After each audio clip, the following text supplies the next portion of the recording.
My name is Zora, and at 32 years old, I found myself standing in a $15 million Aspen mansion, dressed in a black uniform, serving champagne to my own family. My mother clinked her crystal glass and announced to 20 of our relatives that she was so proud of her doctor daughter and so grateful that her other daughter was kind enough to be the maid for the evening. Laughter echoed off the marble walls. My sister smirked. Her husband made a joke about my minimum wage hands. What they did not know was that I was not a hired maid. I was the owner of the company they rented the staff from. And more importantly, I was the owner of the very mansion they were standing in.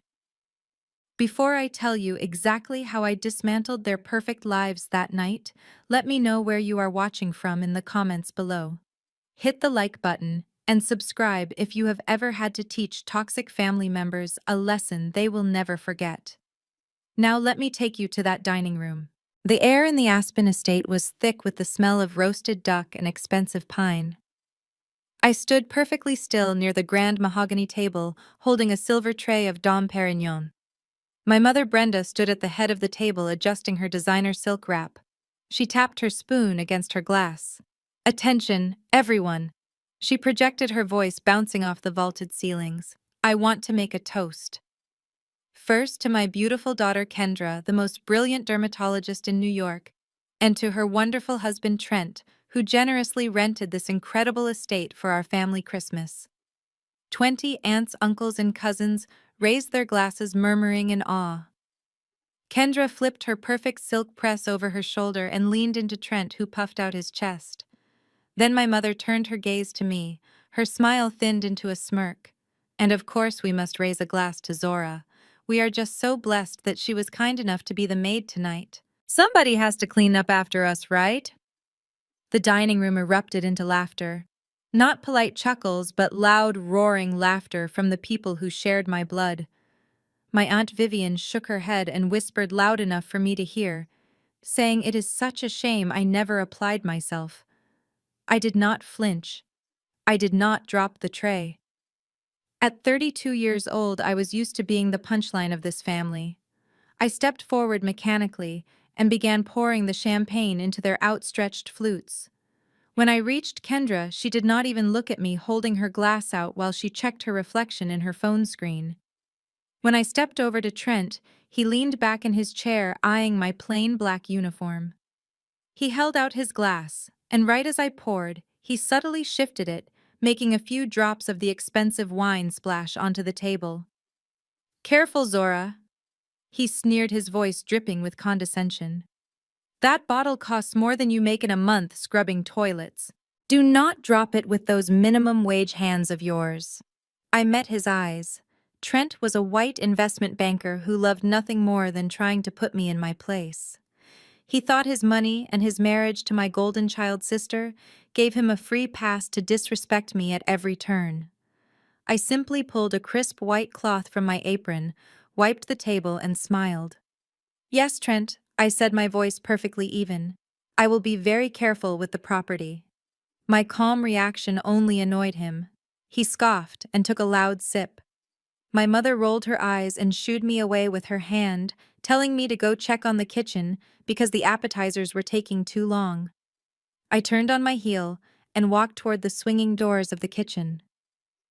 My heart was beating a steady rhythm against my ribs, but it was not from shame.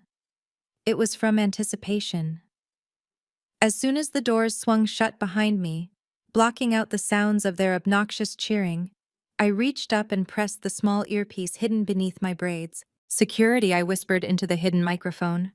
"Lock the main gates. Make sure no vehicles leave the property. This party is about to be over."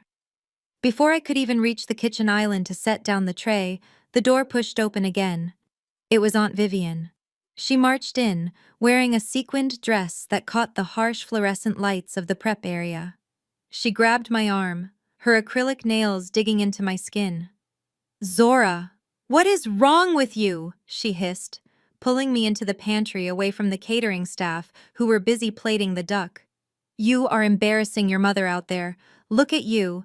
You could have at least put on some makeup or bought a decent dress instead of looking so ghetto in a mansion that Trent paid $100,000 to rent. Why can you not just be more like Kendra? I slowly pulled my arm out of her grip. I looked at her directly and spoke without raising my voice. She is a doctor because Mom and Dad drained my college fund to pay off her undergraduate debt, Aunt Vivian. Remember that. They took the $50,000 my grandfather left me and gave it to Kendra so she could keep living her luxury lifestyle while I had to drop out and work double shifts to survive. Aunt Vivian waved her hand dismissively, just like my mother always did. Oh, stop living in the past, Zora. You were always so jealous of your sister. She is a medical professional. You are just a girl who cleans houses. You should be grateful they even let you breathe the same air in a place like this. Now go out there and serve the caviar before Trent gets upset. She turned and strutted back out to the dining room, leaving a trail of heavy perfume behind her. I stood in the quiet of the pantry, taking a deep breath. She was right about one thing. I did clean houses. But I did not just clean them, I managed them. I staffed them. I secured them. And I owned the company that did it all. Lux Haven Concierge was my baby. I built it from the ground up after my parents abandoned me financially. While Kendra was partying in medical school and marrying a trust fund banker, I was scrubbing baseboards, saving every penny, studying real estate, and building a network of elite clients who trusted me with their multi-million-dollar properties. My family knew nothing about this. To them, I was still the failure who dropped out of college. They preferred that version of me because it made them feel superior. I adjusted my uniform and picked up a fresh tray of appetizers. My lead chef, a brilliant culinary artist named Marcus, caught my eye and gave me a confused look. He knew who I was. He knew I was the CEO. He leaned over and whispered, asking me why I was letting these people talk to me like trash. I just smiled at Marcus and told him to trust the process.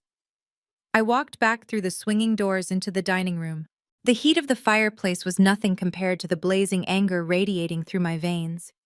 But I had learned long ago that the best revenge is served ice cold. I stepped back into the dining room carrying the tray of smoked salmon and caviar. The noise level had risen. My father Calvin was now holding court at his end of the table, bragging loudly to my uncle about Trent's latest investment deals. He puffed his chest out, acting as if Trent's money was his own. "Look at this place," my father boomed, gesturing to the massive vaulted ceiling and the floor-to-ceiling windows showing the snowy mountain peaks. Only a top-tier banker like Trent could secure a property like this for the holidays. You know they only rent this estate to verified millionaires. It is exclusive. Trent smirked, taking another large gulp of his champagne. "Only the best for my family." "Calvin," he said smoothly, though his eyes darted toward me with a familiar malice. "We just wanted to make sure everyone got to experience how the other half lives. Right, Zora? You might want to take notes. Maybe you can upgrade from cleaning studio apartments to cleaning houses like this one day." Kendra giggled, leaning her head on Trent's shoulder. "Oh, honey, do not tease her. She is doing her best. It is not her fault she lacks ambition." I walked over and placed the appetizer tray in the center of the table. I looked at my sister. Her wrists were draped in expensive bracelets, and her neck sparkled with diamonds. It was a perfect illusion of wealth and success. An illusion they were so desperate to maintain that they would step on anyone to keep it alive. "Enjoy the caviar, Kendra," I said, keeping my tone completely flat.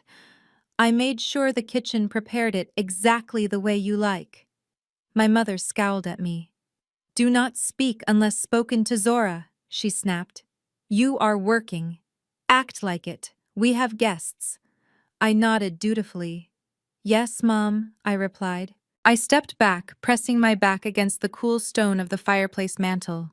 I watched them eat my food, drink my wine, and bask in the warmth of my home. The security team was in place, the gates were locked, the trap was fully set. They thought they had brought the family scapegoat along to humiliate for their own entertainment. They had no idea they had just locked themselves inside a cage with the very person they had spent their entire lives underestimating. The dinner stretched on for what felt like hours. Plate after plate was brought out and devoured by my relatives, who treated my staff like invisible machines. I watched from the corner as my mother held court, laughing loudly at every mediocre joke Trent made. My father sat back in his chair, unbuttoning his suit jacket, completely oblivious to the fact that he was eating food paid for by the daughter he discarded. When the final plates were cleared, my mother announced that it was time to move to the grand living room for after-dinner drinks and gift exchanges. The family migrated like a flock of loud birds, leaving a disastrous mess of crumpled napkins and spilled sauce in their wake. I directed the kitchen staff to begin the cleanup and picked up a fresh silver tray holding crystal decanters of expensive red wine and bourbon. I pushed through the heavy wooden doors and walked into the living room. It was a massive space with a cathedral ceiling, a roaring stone fireplace, and floor-to-ceiling windows that looked out over the dark, snowy mountains. In the center of the room, beneath their feet, lay a priceless vintage Persian rug woven with intricate threads of crimson and gold. It was an antique piece I had personally sourced from a dealer in Morocco, and it cost more than my parents' home back in Connecticut. Kendra was lounging on one of the plush velvet sofas, kicking her designer heels off and resting her feet carelessly on the glass coffee table. Trent stood near the fireplace, swirling a glass of bourbon in his hand, looking around the room as if he were a king surveying his conquered lands. He looked at me as I approached with the tray. As I stepped onto the soft wool of the Persian rug, the room went slightly quiet. My aunts and uncles were finding their seats on the oversized leather chairs and tufted couches. My mother clapped her hands together, demanding everyone's attention. She looked at Kendra with eyes full of adoration and pride. It was the same look she had given her since we were children. The look that said Kendra could do no wrong. Growing up, if Kendra broke a vase, it was an accident. If I broke a vase, it was because I was careless and destructive. That dynamic never changed. Even now, as a 32-year-old woman, I was still the designated scapegoat. I walked over to the coffee table and carefully placed the heavy silver tray down. I poured a glass of the vintage Pinot Noir and turned to hand it to my sister. Kendra did not reach for it immediately. She let me stand there holding the glass out while she finished texting someone on her phone. The disrespect was intentional and calculated. It was a power play designed to remind me of my place in front of the entire family. Finally, she looked up and gave me a hollow, empty smile. She reached out her hand, but instead of grabbing the stem of the glass, she intentionally swiped her hand against my wrist. The movement was fast, but deliberate. The crystal glass tipped forward, slipping from my fingers. I watched in slow motion as the dark red wine splashed over the edge and plummeted toward the floor. The heavy liquid hit the floor with a wet smack, soaking instantly into the delicate crimson and gold threads of the antique Persian rug. A loud gasp echoed through the room. My mother shot up from her chair, her hands flying to her mouth. My father cursed under his breath. I stood perfectly still, looking down at the dark, spreading stain. Kendra let out a dramatic, exaggerated gasp and put her hand to her chest. "Oh my goodness, Zora," she said, her voice dripping with fake sympathy and real malice. "Look what you did. You are always so clumsy. That rug looks incredibly expensive." Trent let out a harsh laugh and stepped forward, pointing his finger at the stain. "Unbelievable," he barked, shaking his head. "I paid top dollar for this rental, and now I am going to lose my deposit because you cannot even hold a glass properly." He looked at my mother and sighed loudly. "Brenda, I thought you said she was good at cleaning. She cannot even serve a drink without making a mess." My mother glared at me, her eyes narrowing with familiar disappointment. "Zora, get on your knees and clean that up right now," she commanded, her voice echoing off the high ceiling. "Do not just stand there like an idiot. Go get a sponge and some club soda before the stain sets. You are so embarrassing. This is exactly why we do not bring you to nice places." I slowly lifted my head and looked at my mother. Then I looked at Kendra, who was sitting back on the sofa, hiding a satisfied smirk behind her hand. They wanted me on my knees. They wanted the rest of the family to watch me scrub the floor like a servant. They wanted to break whatever dignity I had left. But I did not move.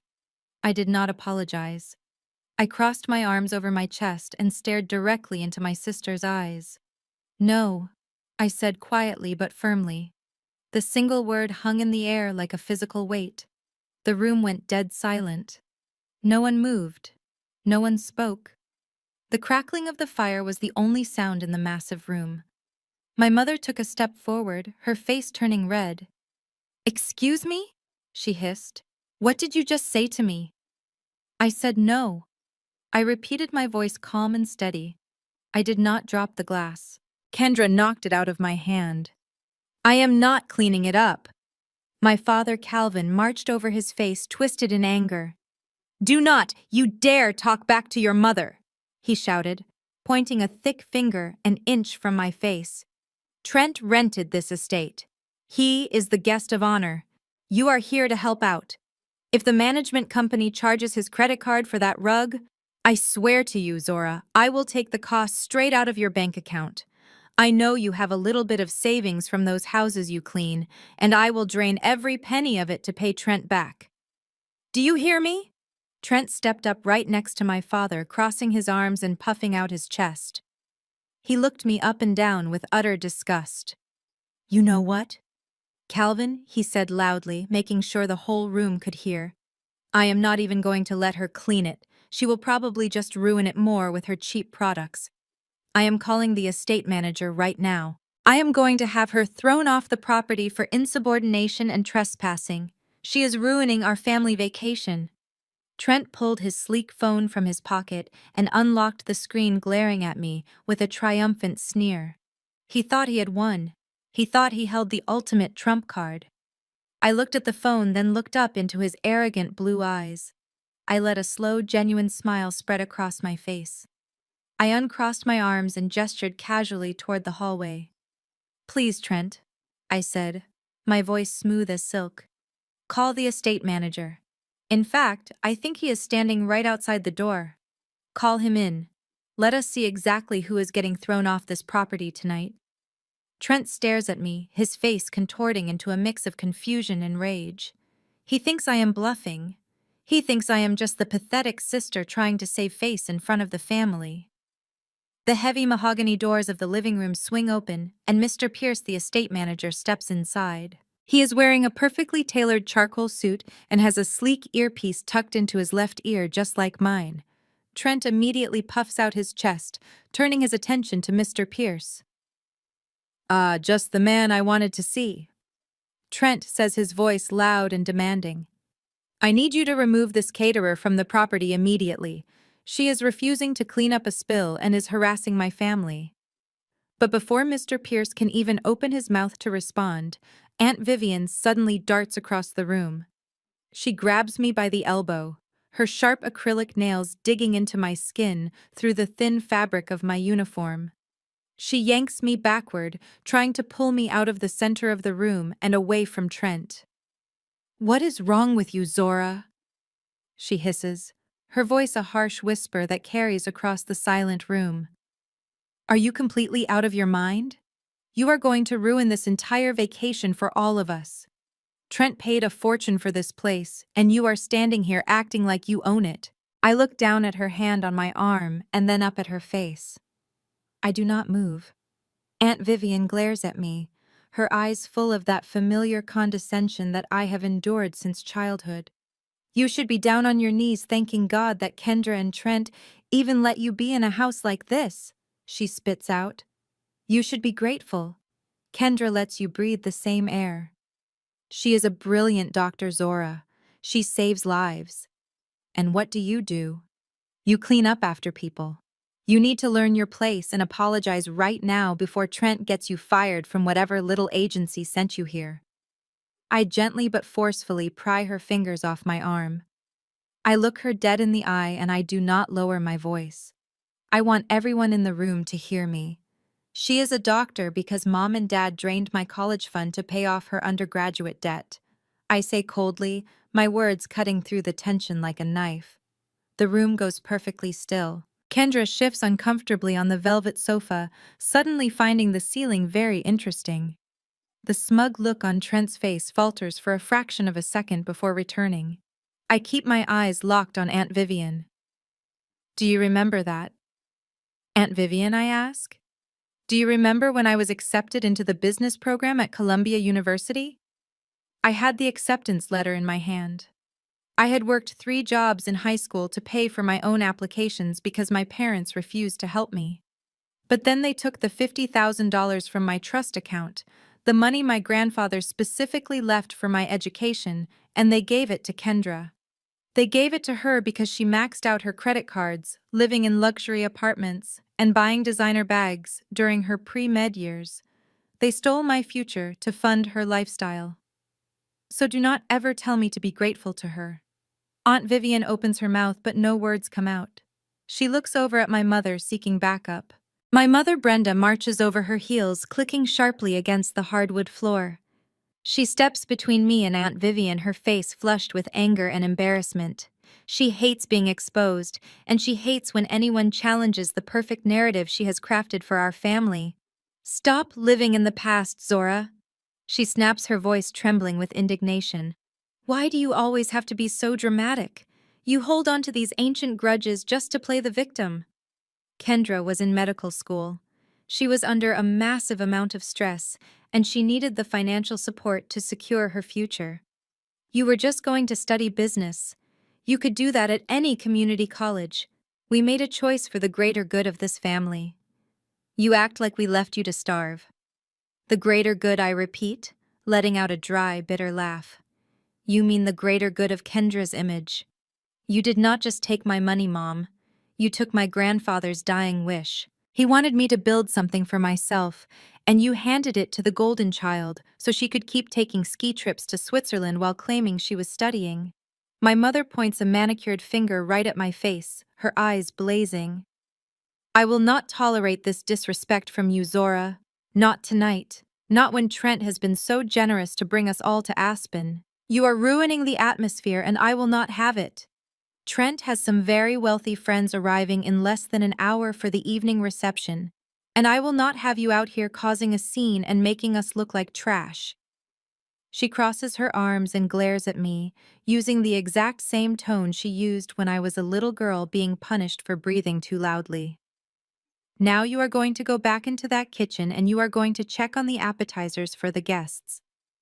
Then you are going to come out here and quietly clean up this wine stain like you were hired to do. If you do not do exactly as I say, I will personally call your boss and make sure your little cleaning company never gets another client in this state again.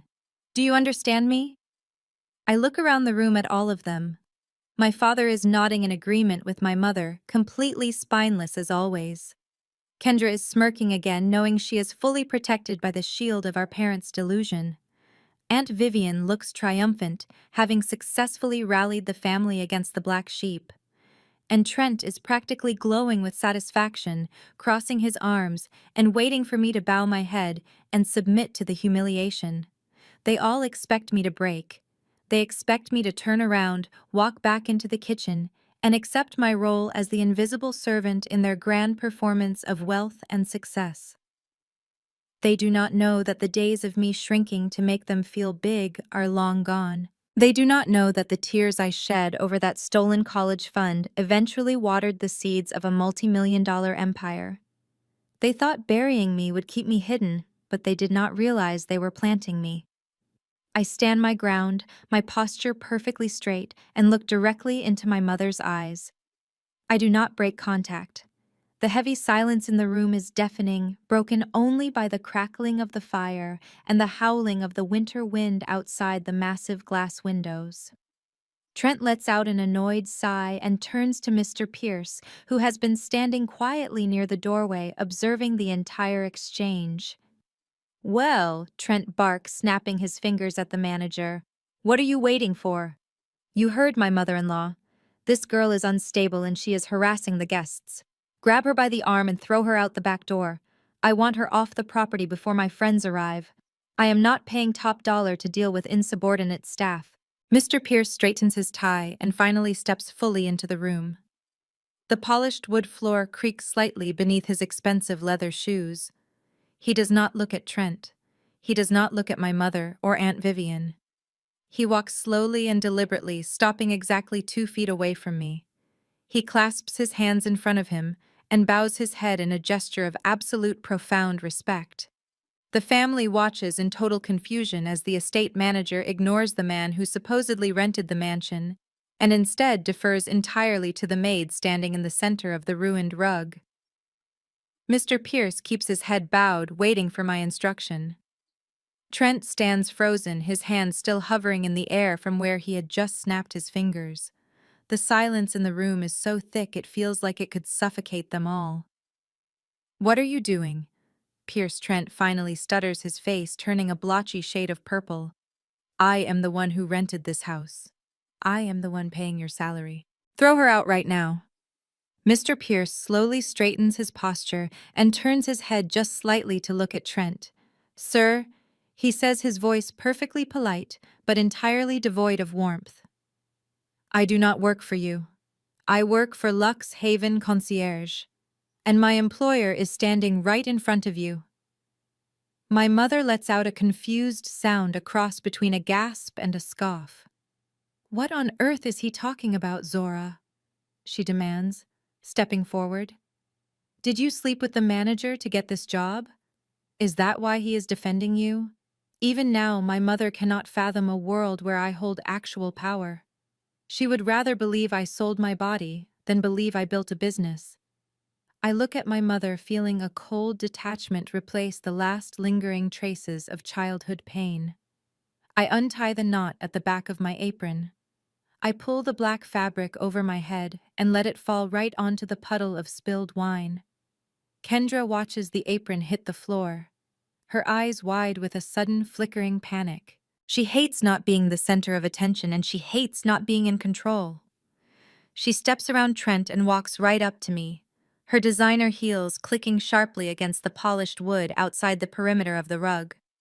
"This is some kind of sick joke," Kendra sneers, pointing a perfectly manicured finger at my chest. "You are a cleaner, Zora. You have always been a cleaner. You probably begged this guy to play along so you would not look so pathetic in front of us."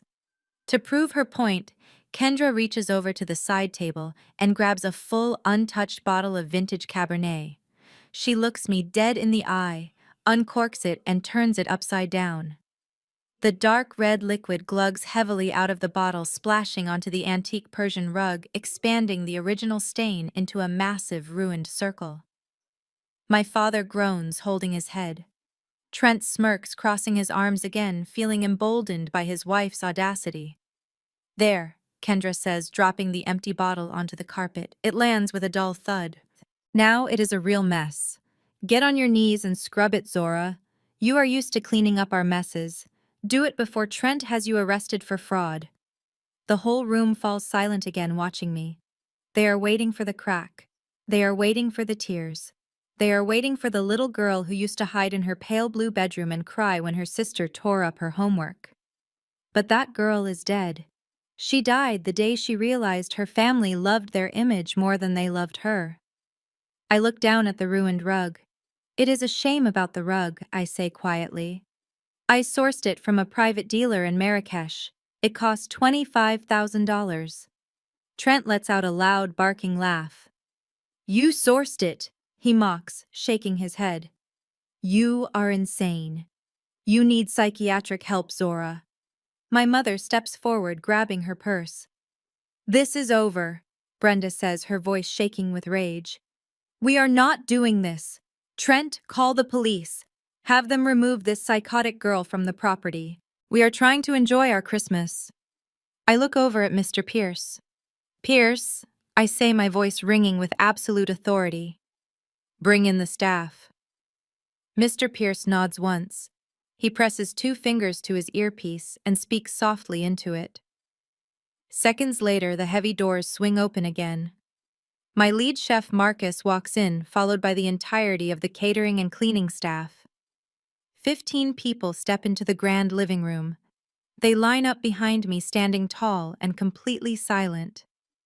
My family stares at the wall of staff standing behind the daughter they just called a maid. The smug smile completely vanishes from Trent's face. Kendra takes a small step backward, her heel catching on the edge of the ruined rug. "What is going on here, my father?" Calvin asks, his voice suddenly sounding very small and very old. "I am the founder and chief executive officer of Lux Haven Concierge." I say my words precise and undeniable. My company manages over 50 luxury properties across the country, including this one. We provide the staff, the security, the chefs, and the management. I did not come here tonight to serve you. I came here to supervise my team because I saw Trent's name on the rental agreement and I wanted to make sure my property was respected. The word "my" hangs in the air. Trent pales. His eyes dart from me to Mr. Pierce to the 15 staff members standing at attention. "No," he whispers, taking another step back. "That is impossible. You are a high school dropout. You clean studio apartments in Queens." My mother shakes her head violently. "This is a lie," she screams, pointing at me.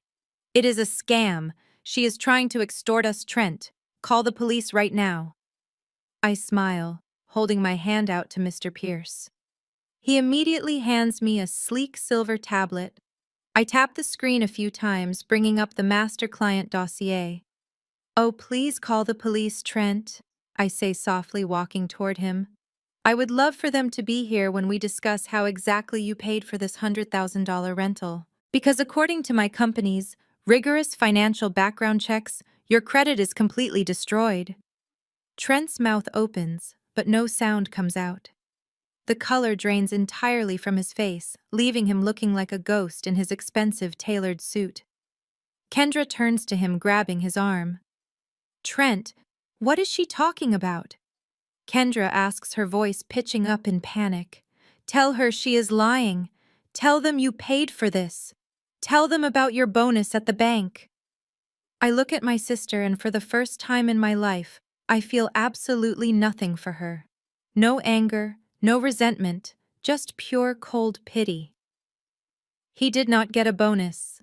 "Kendra," I say, reading off the glowing screen of the tablet.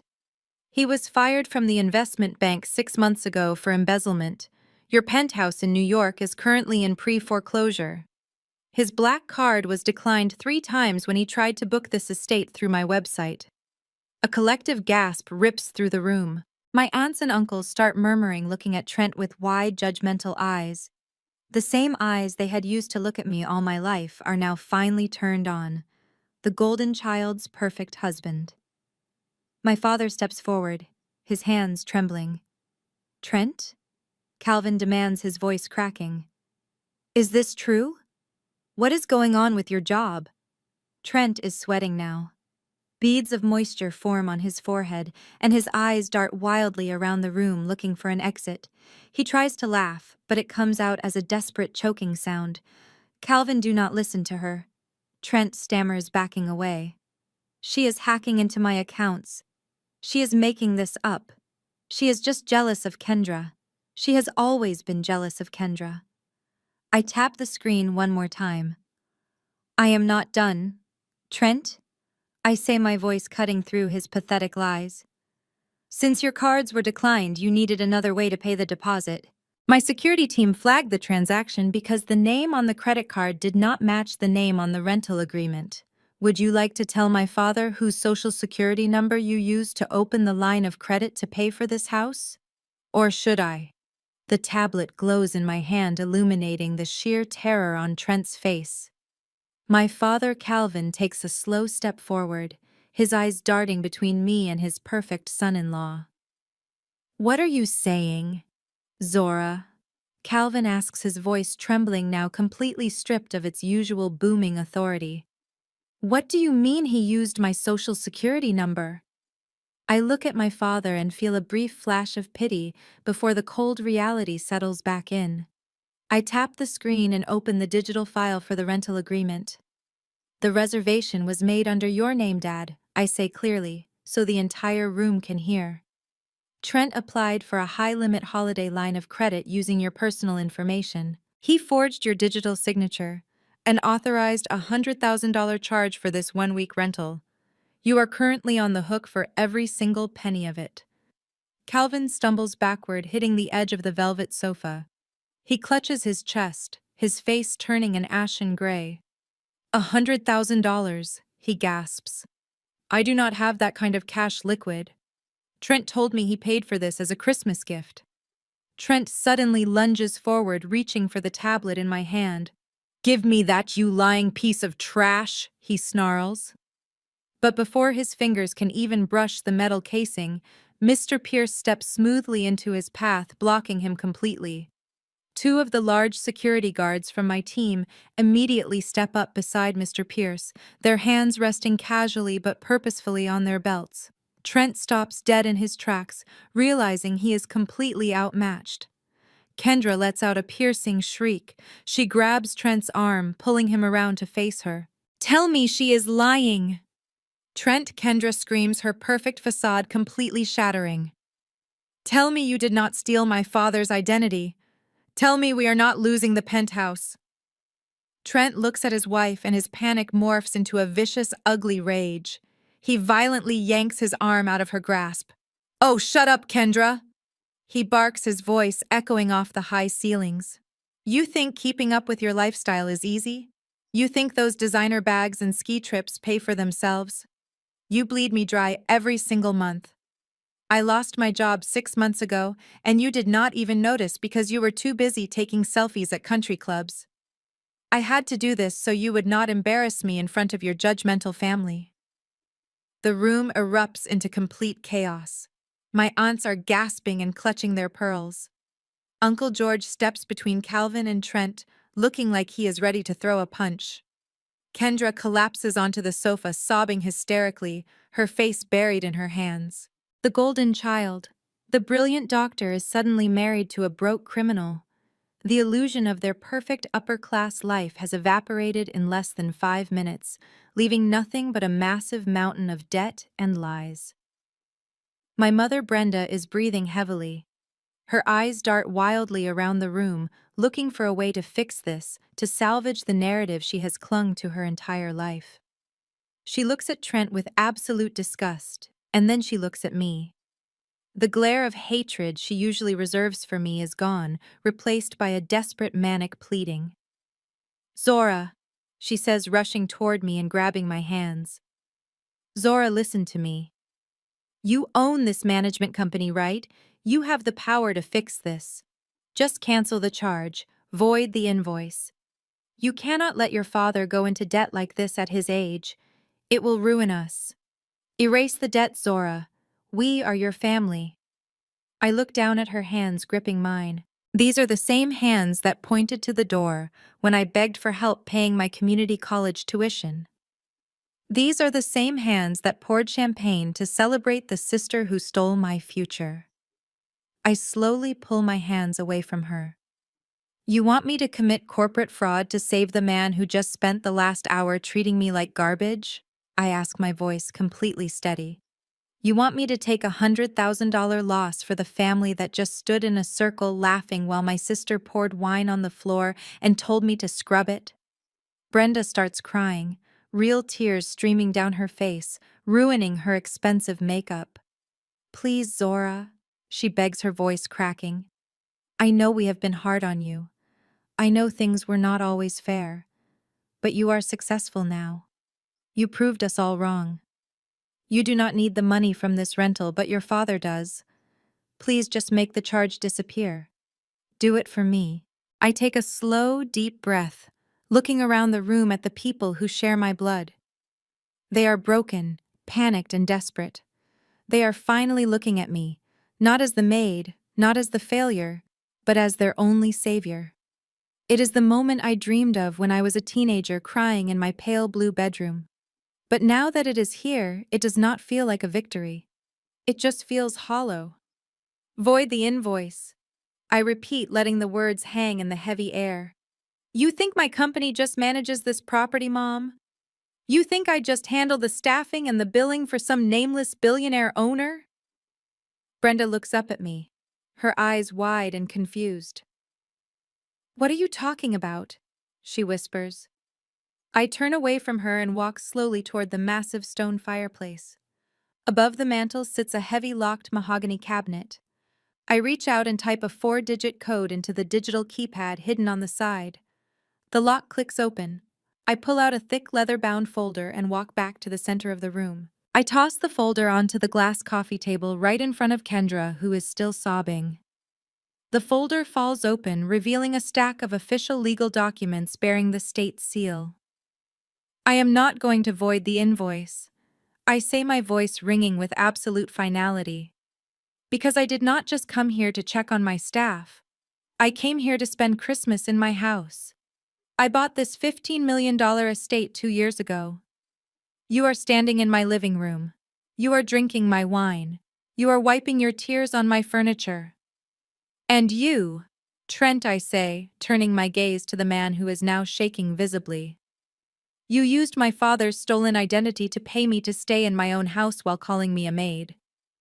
The silence that follows is absolute.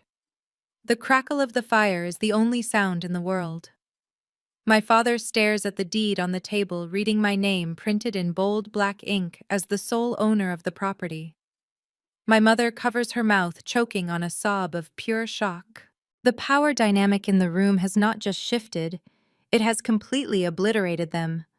I watch their eyes scan the documents. Zora Property Holdings, LLC. My name is listed right at the top. Aunt Vivian, who just 20 minutes ago told me I should be grateful to breathe the same air as my sister, is now leaning against the wall looking like she might pass out. The 15 staff members standing behind me remain perfectly silent, but I can see the slight smiles of satisfaction on their faces.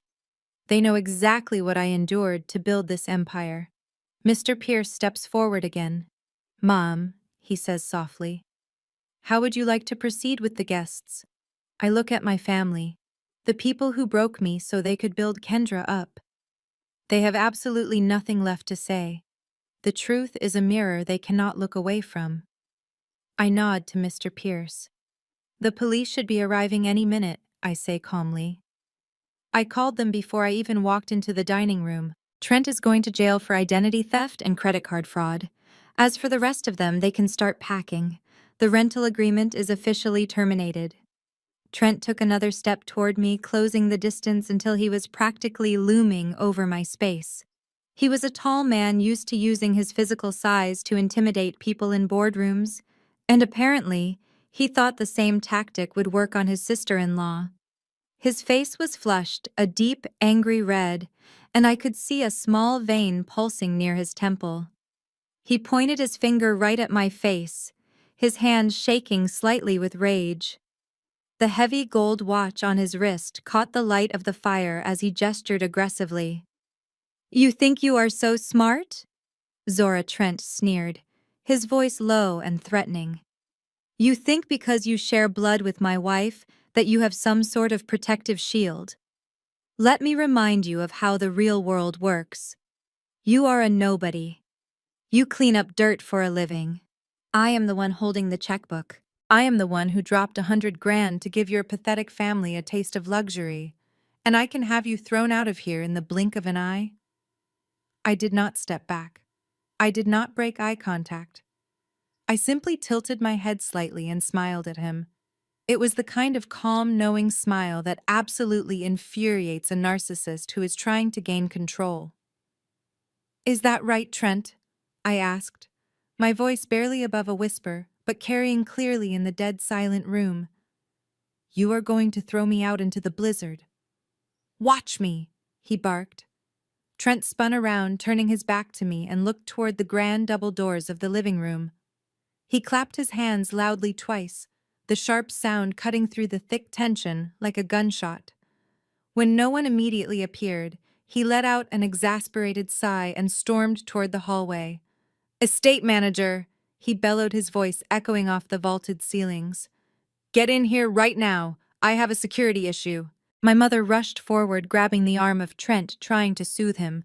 "Trent, please," she pleaded, her voice high and desperate. "Do not ruin the evening. I will handle Zora. I will make her leave right now. Just sit down and let me pour you another drink. Get off me." "Brenda," Trent snapped violently. shaking off my mother's hand. I am not dealing with this disrespect for another second. I paid for a premium holiday experience and I am getting harassed by the help in front of my own family. The heavy mahogany doors pushed open and Mr. Pierce stepped into the room. He was the absolute epitome of professional discretion, wearing a tailored charcoal gray suit, his posture perfectly straight. A coiled wire ran from his collar to the earpiece secured in his left ear. He held a leather-bound folio in one hand and looked completely unbothered by the shouting and the chaos of the room. Trent immediately zeroed in on him. "There you are!" Trent yelled, marching halfway across the room to meet the manager. Trent did not even wait for Mr. Pierce to speak or introduce himself. He violently snapped his fingers right in the face of the manager. It was a gesture of supreme arrogance meant to establish dominance and humiliate the staff member. "Listen to me very carefully," Trent ordered, pointing his finger back at me. "I rented this estate. I am the VIP client for the week. This caterer, or maid or whatever she is, has been nothing but insubordinate since dinner started. She deliberately ruined a priceless Persian rug, and now she is refusing to clean it up. I want her removed from the property. Right now. Throw her out into the snow. If you do not do exactly as I say, I will personally call the owners of this management company and have you fired before midnight. Do you understand me?" The grand living room held its collective breath. The only sound was the howling of the winter wind rattling the massive glass windows. My father was nodding along with Trent, clearly relieved that someone else was taking charge and putting his disobedient daughter in her place. Kendra had crossed her arms over her chest, a smug, satisfied smile returning to her glossy lips. Aunt Vivian stood near the fireplace, practically vibrating with anticipation. They were all waiting for the manager to nod, apologize to Trent, and forcibly escort me out the front door. They were waiting for the final humiliating blow that would put me back in the box they had carefully built for me. Mr. Pierce did not blink. He did not flinch when Trent snapped his fingers near his eyes. His expression remained a mask of polite neutrality. He looked at Trent for a long moment, letting the silence stretch out, making the arrogant investment banker squirm just a little bit under his steady gaze. Sir Mr. Pierce finally said, his voice smooth and incredibly calm. "You are asking me to remove someone from the premises." "Yes," Trent shouted, throwing his hands up in total frustration. "Are you deaf? Throw this maid out now." Mr. Pierce slowly adjusted his cuffs. He did not say another word to Trent. Instead, he simply walked past him. He completely bypassed the furious millionaire who was screaming orders at him and continued walking toward the center of the room. His expensive leather shoes made soft tapping sounds against the polished wood floor. He walked right up to the edge of the ruined red rug where I was standing. He stopped exactly 2 feet away from me. He brought his feet together, clasped his hands loosely in front of him, and then he did something that made every single jaw in the room drop. Mr. Pierce bowed to me. It was a deep, respectful bow reserved for someone of immense authority. "Ma'am," Mr. Pierce said, his voice carrying perfectly across the silent space. "How would you like me to handle this unruly guest?" The collective gasp from my family was loud enough to be heard over the crackling fire. My mother literally stumbled backward, her hand flying to her chest, as if she had been physically struck by an invisible force. My father let out a confused, sputtering sound, his eyes wide with disbelief. The smug smile on the face of Kendra vanished instantly, replaced by a look of sheer, unadulterated shock. Aunt Vivian dropped her wine glass onto the side table, spilling dark liquid over the wood.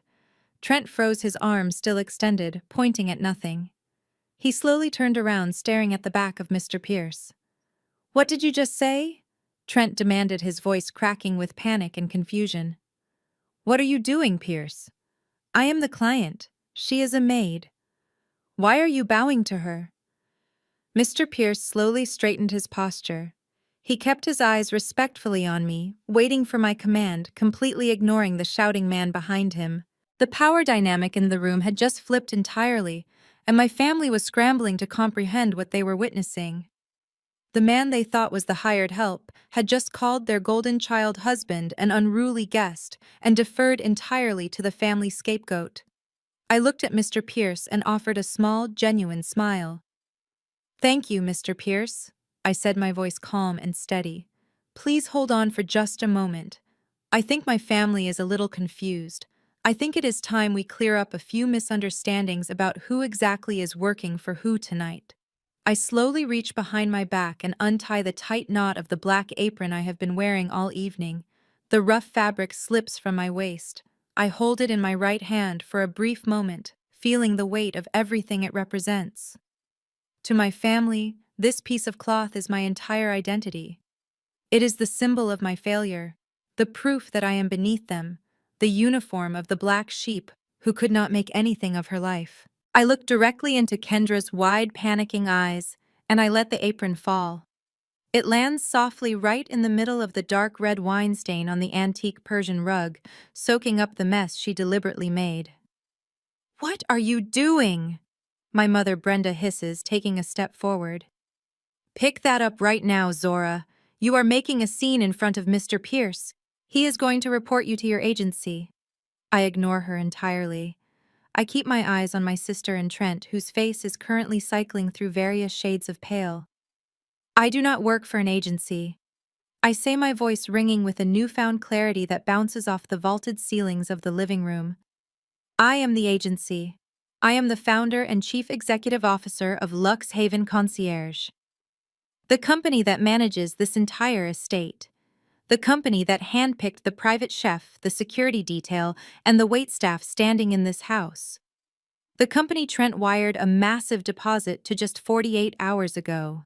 The room falls into a stunned, suffocating silence. You can practically hear the gears turning in my family's heads as they try to process the impossible information I just handed them.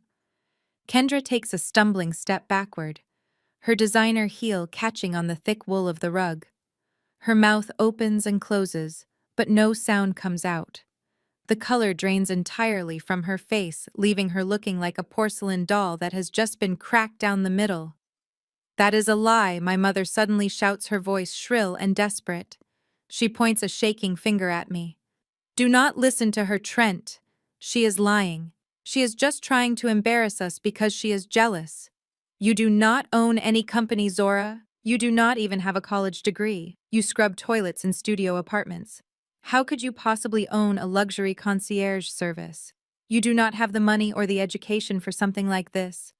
It is almost funny how quickly my mother defaults to the same old insults.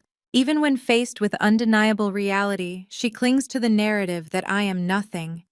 It is the only way she knows how to function. "You are right, Mom," I say calmly, stepping over the discarded apron and walking closer to where my parents are standing. "I do not have a degree. Because you took the $50,000 my grandfather left for my education and gave it to Kendra so she could buy designer handbags while she was in medical school. So no, I did not get to sit in a lecture hall. Instead, I worked 3 minimum wage cleaning jobs. I scrubbed those toilets you love to joke about. I cleaned up the messes left behind by wealthy people, just like the ones you are all pretending to be tonight. And while I was cleaning, I paid attention. I learned how the rich live. I learned what they expect. I saved every single penny I made, and I built a business from the ground up." My father, Calvin, crosses his arms, rubbing his face nervously. "This is ridiculous," he mutters, looking at Mr. Pierce. "She is clearly having some sort of mental breakdown. Sir, please just call the police and have her escorted out. This has gone far enough."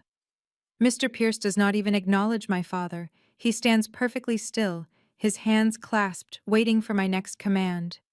"You want proof?" I ask, looking around the room at all the faces of my aunts and uncles who are watching me with a mixture of horror and fascination. "You think I am putting on a show?" I raise my right hand in the air and snap my fingers. The sound is sharp and commanding. Instantly, the heavy wooden doors leading to the kitchen swing wide open. My lead chef, Marcus, steps out, taking off his tall white hat. Behind him, the entire catering team follows. The servers who had been clearing the dining room drop their trays. The security personnel who had been stationed at the front doors march into the living room. 15 people in immaculate uniforms file into the grand space. They do not look at Trent. They do not look at my mother or my father. They walk straight past the velvet sofas and the expensive glass coffee tables, and they form a solid wall of human beings directly behind me. They stop moving and stand at attention. It is a military precise formation of solidarity. 15 highly trained professionals silently declaring their allegiance to the woman my family just tried to throw out into the snow. My family stares at the wall of staff standing behind me. The visual impact is completely devastating. It is one thing to hear me say I am the boss. It is an entirely different thing to see 15 people abandon their duties to stand behind the daughter who was just introduced as the maid. See these people, I say, gesturing slightly behind me without taking my eyes off Kendra. These are my employees. They are paid exceptionally well because they are the best in the business, and they answer only to me. They do not answer to you, Trent. They do not answer to you, Mom. And they certainly do not answer to anyone who treats them with the kind of blatant disrespect I have witnessed here tonight. Trent lets out a nervous, breathless chuckle. This is some kind of prank, he stammers, looking around the room as if expecting hidden cameras to suddenly reveal themselves. You paid these people to go along with this. How much did you pay them, Zora? You are pathetic. Marcus. My lead chef steps forward just a half pace. His face is set in a hard, uncompromising line. Miss Zora is the sole owner of Lux Haven. Marcus says, his deep voice echoing across the room. She built this company. She hired every single one of us. And frankly, if she had not explicitly asked us to remain professional, we would have walked out the second you people started speaking to her like she was an animal. My mother covers her mouth, her eyes wide with sheer terror. The reality is finally starting to break through her thick walls of denial. She looks at the intricate details of the mansion, the towering fireplace, the expensive art on the walls, and then she looks back at me, the daughter she discarded, the daughter she sacrificed to make Kendra's life easier. Kendra suddenly looks very small. She wraps her arms around herself, shrinking back against the sofa. But Trent is not ready to surrender. His massive ego simply will not allow him to accept that he has been completely outplayed by the woman he has spent years mocking. So what Trent yells, stepping forward again, his fists clenched at his sides. So you run a catering company. Congratulations. You are a glorified head maid. You still do not have the right to speak to us this way. I am the paying client. I dropped $100,000 to secure this property for the week. That means I am your boss for the next 7 days. So tell your little army of waiters to get back in the kitchen and bring me another bottle of wine before I sue your entire operation into bankruptcy. I slowly shake my head, looking at Trent as if he is a child throwing a temper tantrum in a grocery store. You really love that narrative? Do you not, Trent? I say softly. The powerful, wealthy banker tossing his money around, commanding the room. You have spent the entire night reminding everyone how much you paid for this estate. $100,000. It is a lot of money. It is the kind of money that buys you absolute luxury and supposedly absolute power over the people serving you. Trent lifts his chin, his arrogant smirk trying to fight its way back onto his face. That is right, he says smugly. $100,000. And I expect $100,000 worth of respect from you and your staff. My father nods vigorously behind him. Trent is absolutely right, Zora Calvin says, finding his voice again now that money is being discussed. You need to separate your personal feelings from your business. Trent is a paying customer. You should be thanking him for bringing this kind of revenue to your little company instead of standing here trying to humiliate him. You are acting like an ungrateful child. I let out a small, dry laugh. The absolute delusion of these people is staggering. They will protect the golden child and her husband at all costs, even when the truth is staring them right in the face. They are so desperate to hold on to the illusion of Trent's wealth that they cannot see the massive glaring holes in his story. It is fascinating how much faith you place in a man just because he wears a nice suit and speaks with unearned confidence, I say, walking slowly back toward the glass coffee table. You really believe he is the provider you all think he is. You really believe he paid for this vacation. Kendra snaps her head up, her eyes narrowing. What is that supposed to mean? She demands, her voice trembling slightly. Of course he paid for it. Trent makes high six figures at his investment firm. I stop at the table and look down at the ruined Persian rug. Then I look up, meeting Trent's panicked eyes. I think it is time we talk about exactly how Trent funded this little family getaway. I say, my voice dropping an octave, sending a chill through the warm room. Because if I am a glorified head maid, then I am a head maid who runs very thorough background checks on every single client who attempts to book a property through my firm. And what I found when I ran the name Trent Harper was not a wealthy investment banker at all. The tension in the room ratchets up to a breaking point. Trent swallows hard, his Adam's apple bobbing nervously. My mother looks between me and her son-in-law, the first genuine seeds of doubt finally taking root in her mind. The apron lies soaked in wine on the floor, a forgotten relic of the person I used to be. The woman standing before them now is not a victim. She is the architect of their ruin. Trent shakes his head violently, rejecting the reality of the situation. He refuses to let his carefully crafted image disintegrate in front of the very people he has spent years impressing. He reaches a trembling hand inside his tailored suit jacket and pulls out a sleek, heavy metal black card. He holds it up in the air as if it is a magic wand that can somehow erase the last 10 minutes of his life. The polished metal catches the light from the chandelier overhead. I do not care what kind of fake background check you printed out, he shouts, his voice completely losing its refined edge. He points the edge of the credit card at my face. I do not care if you run the catering or if you own the whole damn management company. You are still the help, Zora. I am the client. I am the one with the money. I paid $100,000 for this rental, and you are going to treat me with respect. You are going to serve us right now, or I swear to God I will sue your little company into bankruptcy before the new year. He is breathing heavily now, spit flying from his lips. My father Calvin lets out a long breath of relief seeing the black card. To my father, that piece of metal is undeniable proof of Trent's superiority. Kendra sits up slightly on the sofa, her eyes locked on the card, a smug look of vindication trying to fight its way back onto her face. See, Mom? Kendra says, her voice shaky but defiant. Trent has the money. Zora is just trying to start drama because she is completely obsessed with ruining my life. I look at the heavy metal card in his hand. Then I look at his face, which is practically vibrating with desperation. He actually thinks waving a piece of plastic is going to save him. He thinks the illusion of wealth is enough to overpower the truth. I remain absolutely ice cold. I do not raise my voice. I do not match his frantic energy. I slowly turn my head to my right. I look at my executive assistant, Elena, who is standing perfectly still beside Mr. Pierce. Elena, I say quietly, please bring over the mobile payment terminal. Elena nods immediately. She reaches into her sleek leather portfolio and pulls out a small black wireless card reader.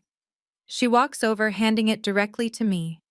The soft hum of the fireplace is the only sound in the room as I step forward, closing the distance between Trent and myself. I hold the terminal out toward him, resting it flat on the palm of my hand. If you are the paying client, I say, my voice smooth and perfectly even, then we have a slight problem with your account. You see, the initial deposit for this estate was flagged by our accounting department just 2 hours ago. It seems the payment method on file was suddenly frozen.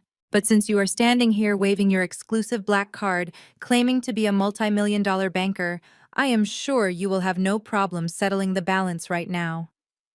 I tap the screen of the terminal, bringing up the payment window. I enter the amount for the ruined Persian rug along with the outstanding rental fees. The screen glows a bright blue in the dim room. Let us verify that payment, Trent, I say, looking him dead in the eye. Swipe the card. Pay for the rug your wife just ruined. Pay for the staff you just insulted. Prove to everyone in this room that you are exactly who you say you are. Trent stares at the glowing screen of the card reader. His hand holding the black card is frozen in midair. He looks at me, his eyes wide with a sudden trapped animal panic. He knows exactly what is going to happen if he swipes that card. He knows the terminal will reject it.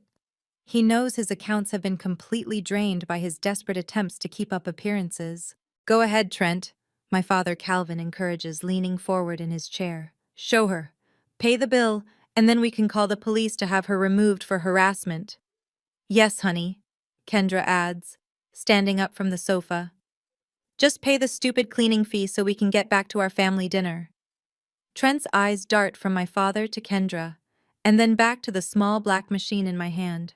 A thick bead of sweat rolls down the side of his face. He slowly lowers his arm, his fingers gripping the metal card so tightly his knuckles turn white. This is ridiculous, he stammers, taking a step back. I am not swiping my card on some random machine you pulled out of your pocket. This is probably a scam to steal my credit information. I will deal with your corporate office in the morning. He tries to put the card back into his jacket pocket, but I step forward, blocking him. My security team immediately shifts their weight, ready to intervene if he tries to push past me. It is not a scam, Trent. I say, my voice dropping to a harsh whisper that only he and the first row of my family can hear. It is a reckoning. You have spent years making me feel like I was nothing. You sat at my parents' dinner table and made jokes about my clothes, my job, and my bank account. You let my family treat me like garbage because it made you feel powerful. And now you are standing in a house you cannot afford, holding a card that does not work, trying to order me around like a servant. I hold the terminal higher. Swipe the card. Trent, I demand. My mother Brenda stands up, her face pale. Trent, what is the problem? She asks, her voice trembling with sudden uncertainty. Just swipe the card. Why are you hesitating? Trent looks at my mother, his facade completely crumbling. His mouth opens and closes like a fish gasping for air. The arrogant, wealthy investment banker is gone. In his place is a desperate, broke liar who is entirely out of options. The silence in the room stretches tight like a rubber band about to snap. Everyone is watching him, waiting for the triumphant swipe that will put the arrogant maid back in her place. But the swipe never comes. Instead, Trent drops his gaze to the floor. He slides the useless piece of metal back into his pocket, his shoulders sagging in complete defeat. The silence is deafening. The absolute confirmation of his failure hangs heavy in the air. My father slowly sinks back into his chair, the color draining entirely from his face. Kendra lets out a small whimper, covering her mouth with her hands. The illusion is dead. The golden child's perfect husband is a fraud, and the daughter they all threw away is the one holding the only working card in the room. Trent stood there, his hands shoved deep into his pockets, staring at the floor as if hoping a hole would open up and swallow him whole. But I was not about to let him hide. Not after the way he had just spoken to me. Not after the way he had treated my staff. I took a step closer to him, holding the terminal out again. What is the matter, Trent? I asked, my voice dripping with mock sympathy. Is the black card acting up today? It happens to the best of us. But surely a man of your immense wealth has other accounts. A platinum card, perhaps? Or maybe a direct line to your private wealth manager. Go ahead and pull out another card. Let us settle this bill right now so you can go back to enjoying your luxury vacation. Kendra stepped out from behind the sofa, her face a mask of confusion and rising panic. Trent just used the joint account, she said, her voice tight. Or use the corporate card from the bank. Just pay her so she will shut up and leave us alone. This is getting ridiculous. Trent looked at his wife, and for the first time I saw genuine fear in his eyes. He swallowed hard, shaking his head slightly. "Kendra, just leave it," he muttered, his voice barely a whisper. "We will sort it out tomorrow." "No," Kendra insisted, her voice rising in pitch. "We will sort it out right now. She is humiliating us in front of everyone. Just give her the other card, Trent." Trent slowly reached into his wallet, his fingers trembling. He pulled out a sleek silver card and handed it to me. He did not look me in the eye. He just stared blankly at my shoulder. I took the card and slid it through the magnetic reader on the terminal. The machine processed for 2 painful seconds, then it let out a sharp, high-pitched beep. The screen flashed bright red. "Declined." I held the screen up so Kendra could see it. "Well, that is unfortunate," I said.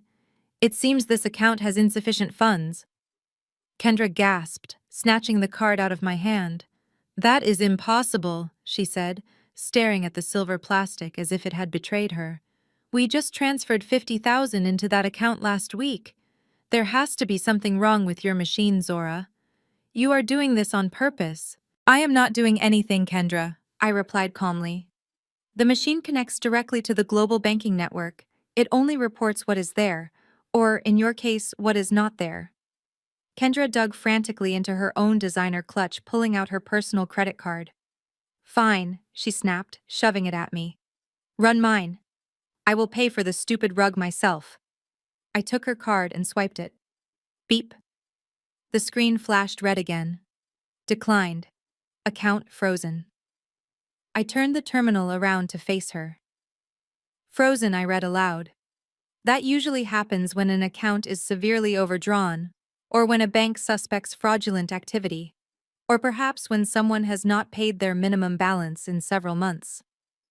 Kendra staggered back, her perfect manicured hands flying to her mouth.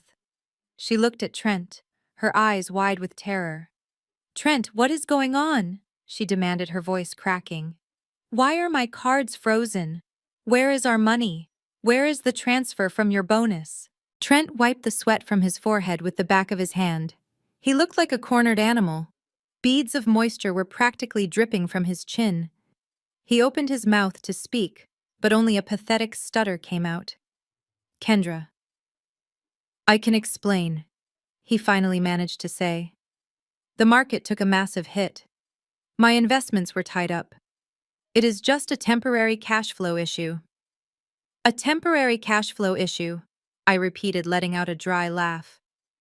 "Is that what they are calling it these days?" I handed the payment terminal back to Elena and held out my hand. Elena immediately placed a sleek silver iPad into my palm.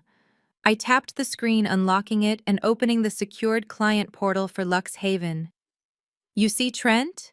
I began pacing slowly in front of my family, holding the iPad like a weapon. "When you run a company that handles multi-million-dollar properties, you cannot just take people's word for it when they say they are good for the money. Wealthy people are often the biggest liars of all. So Lux Haven requires a mandatory extensive background and credit check on all VIP renters before we hand over the keys." My mother Brenda grabbed the back of the velvet chair, looking like she was going to faint. "Zora, stop," she pleaded weakly. "Please do not do this. This is family business. It became my business the moment he forged documents to rent my property." "Mom," I snapped back, not taking my eyes off Trent. I looked down at the bright screen of the iPad. The file on Trent Harper was extensive and completely devastating. I cleared my throat, making sure every single person in the room was listening. "According to our financial investigators, Trent Harper has not received a paycheck in over 6 months." I read aloud, my voice echoing in the quiet room. "He was terminated from his position at the investment bank in early June. The reason listed for termination was gross misconduct and suspected embezzlement of client funds." A collective gasp rippled through my aunts and uncles. Uncle George let out a low whistle, shaking his head.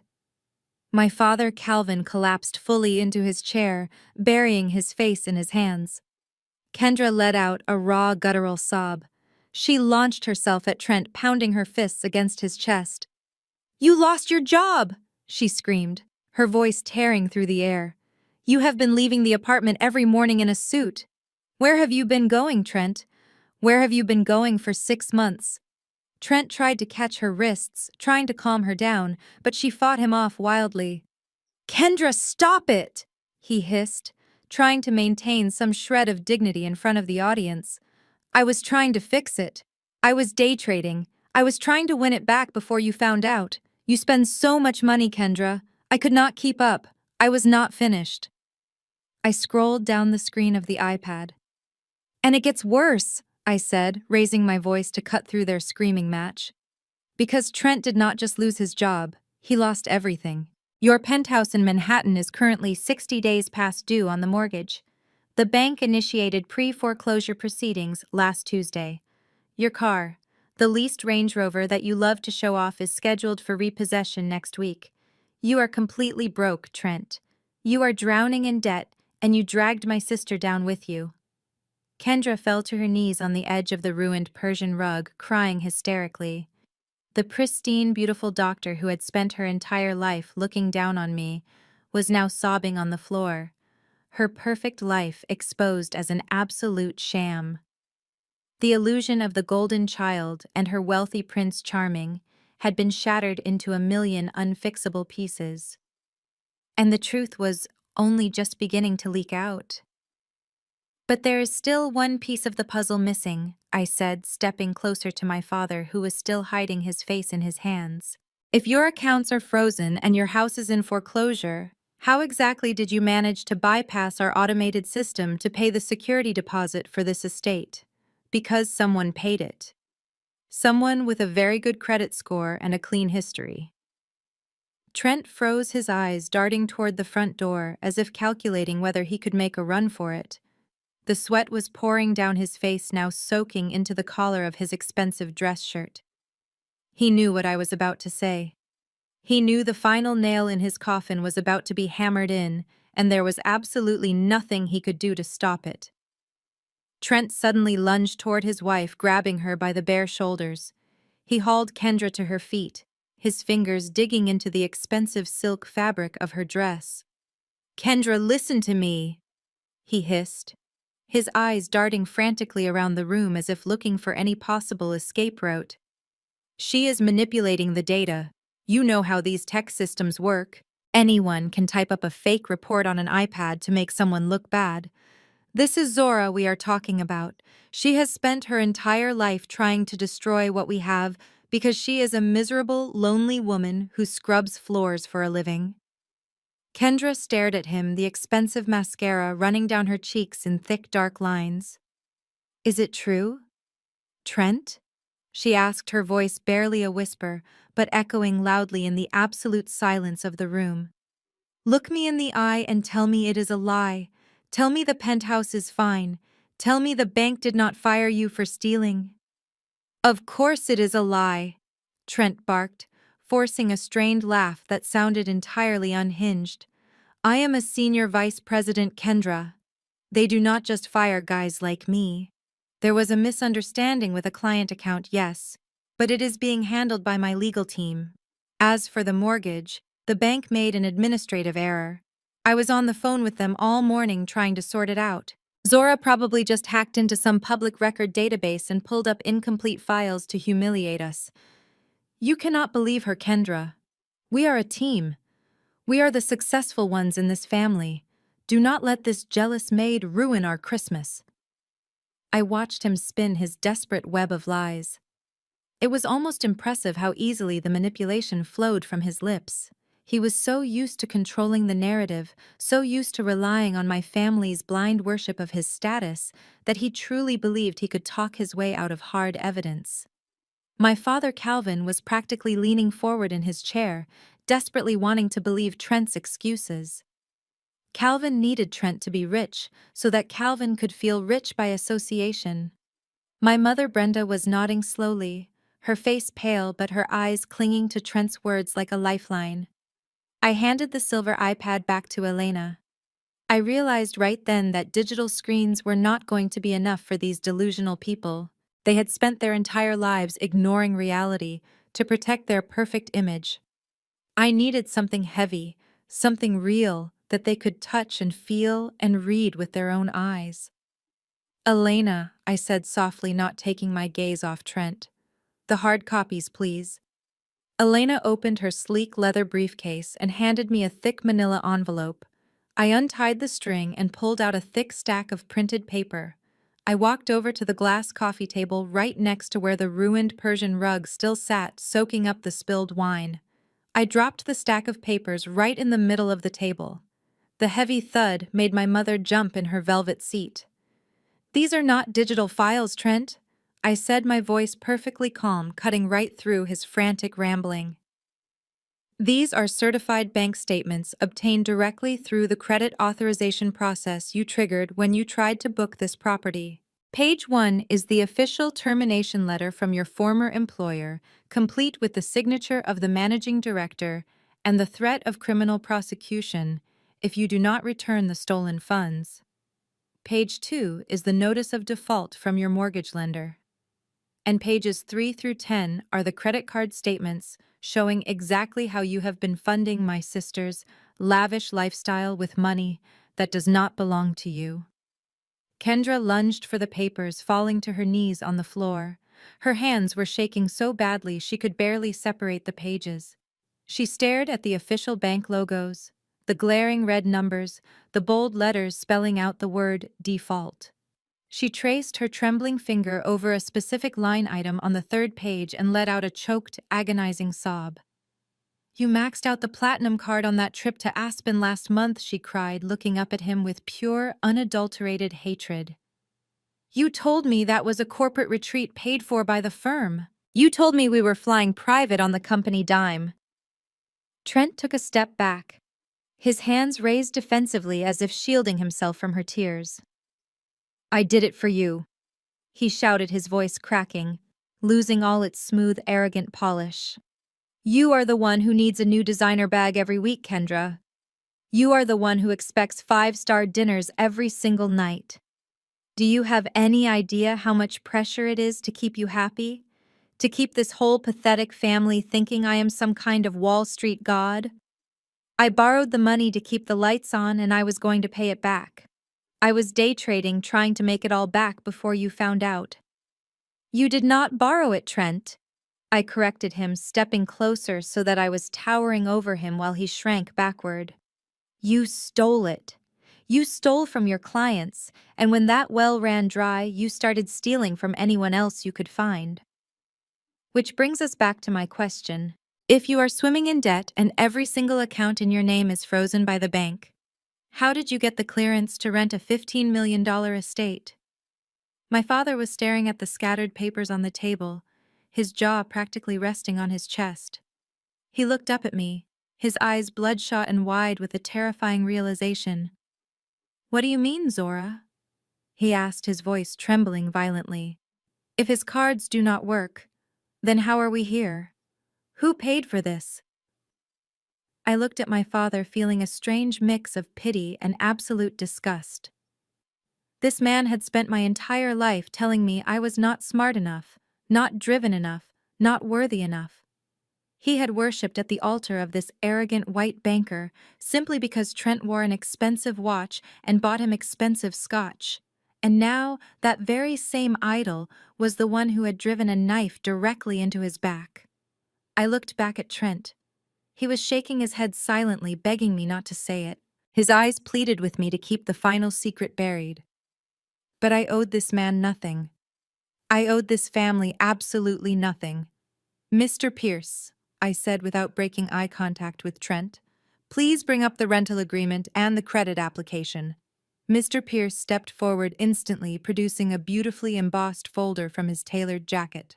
He opened it and handed me the final piece of the puzzle, the document that was going to tear my family apart permanently. I took the crisp, heavy paper from the folder. The logo of a major national credit institution was printed clearly at the top. I walked over to my father, who was still staring at me with those wide, terrified eyes. He looked so small sitting in that oversized velvet chair.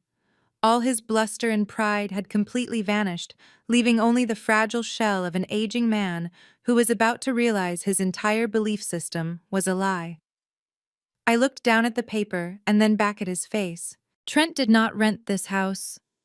Dad, I said softly but clearly so. Every single word carried across the silent room.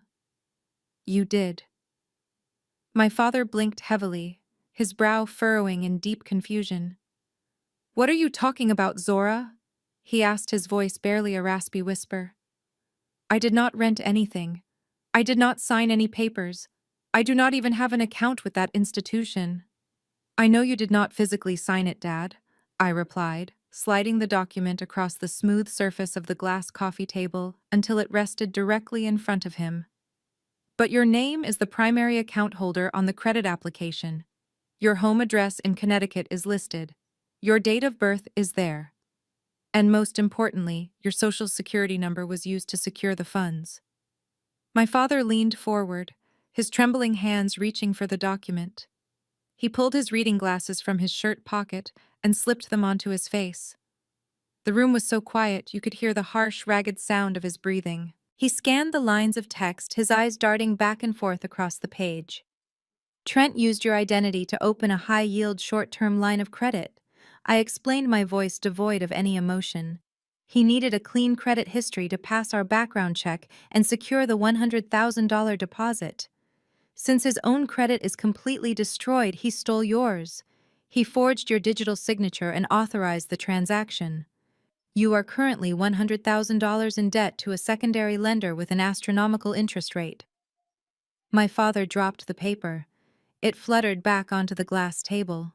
He let out a horrible gasping sound and suddenly clutched his chest. His face turned a terrifying shade of gray, and he slumped back into the chair, struggling to pull air into his lungs. Calvin! My mother screamed, rushing to his side. She fell to her knees beside his chair, grabbing his arm. Calvin, look at me. Breathe, honey, breathe. She looked up at Trent, her eyes filled with a blinding, furious hatred. What did you do? She shrieked. What did you do to my husband? Trent took another step backward, pressing himself against the heavy stone of the fireplace mantel. He held his hands up defensively, shaking his head. Calvin, listen to me, Trent stammered, his voice pitching up into a desperate whine. It was just a bridge loan. It was a temporary placeholder. I was expecting a massive payout from a private client last week, and the funds were delayed.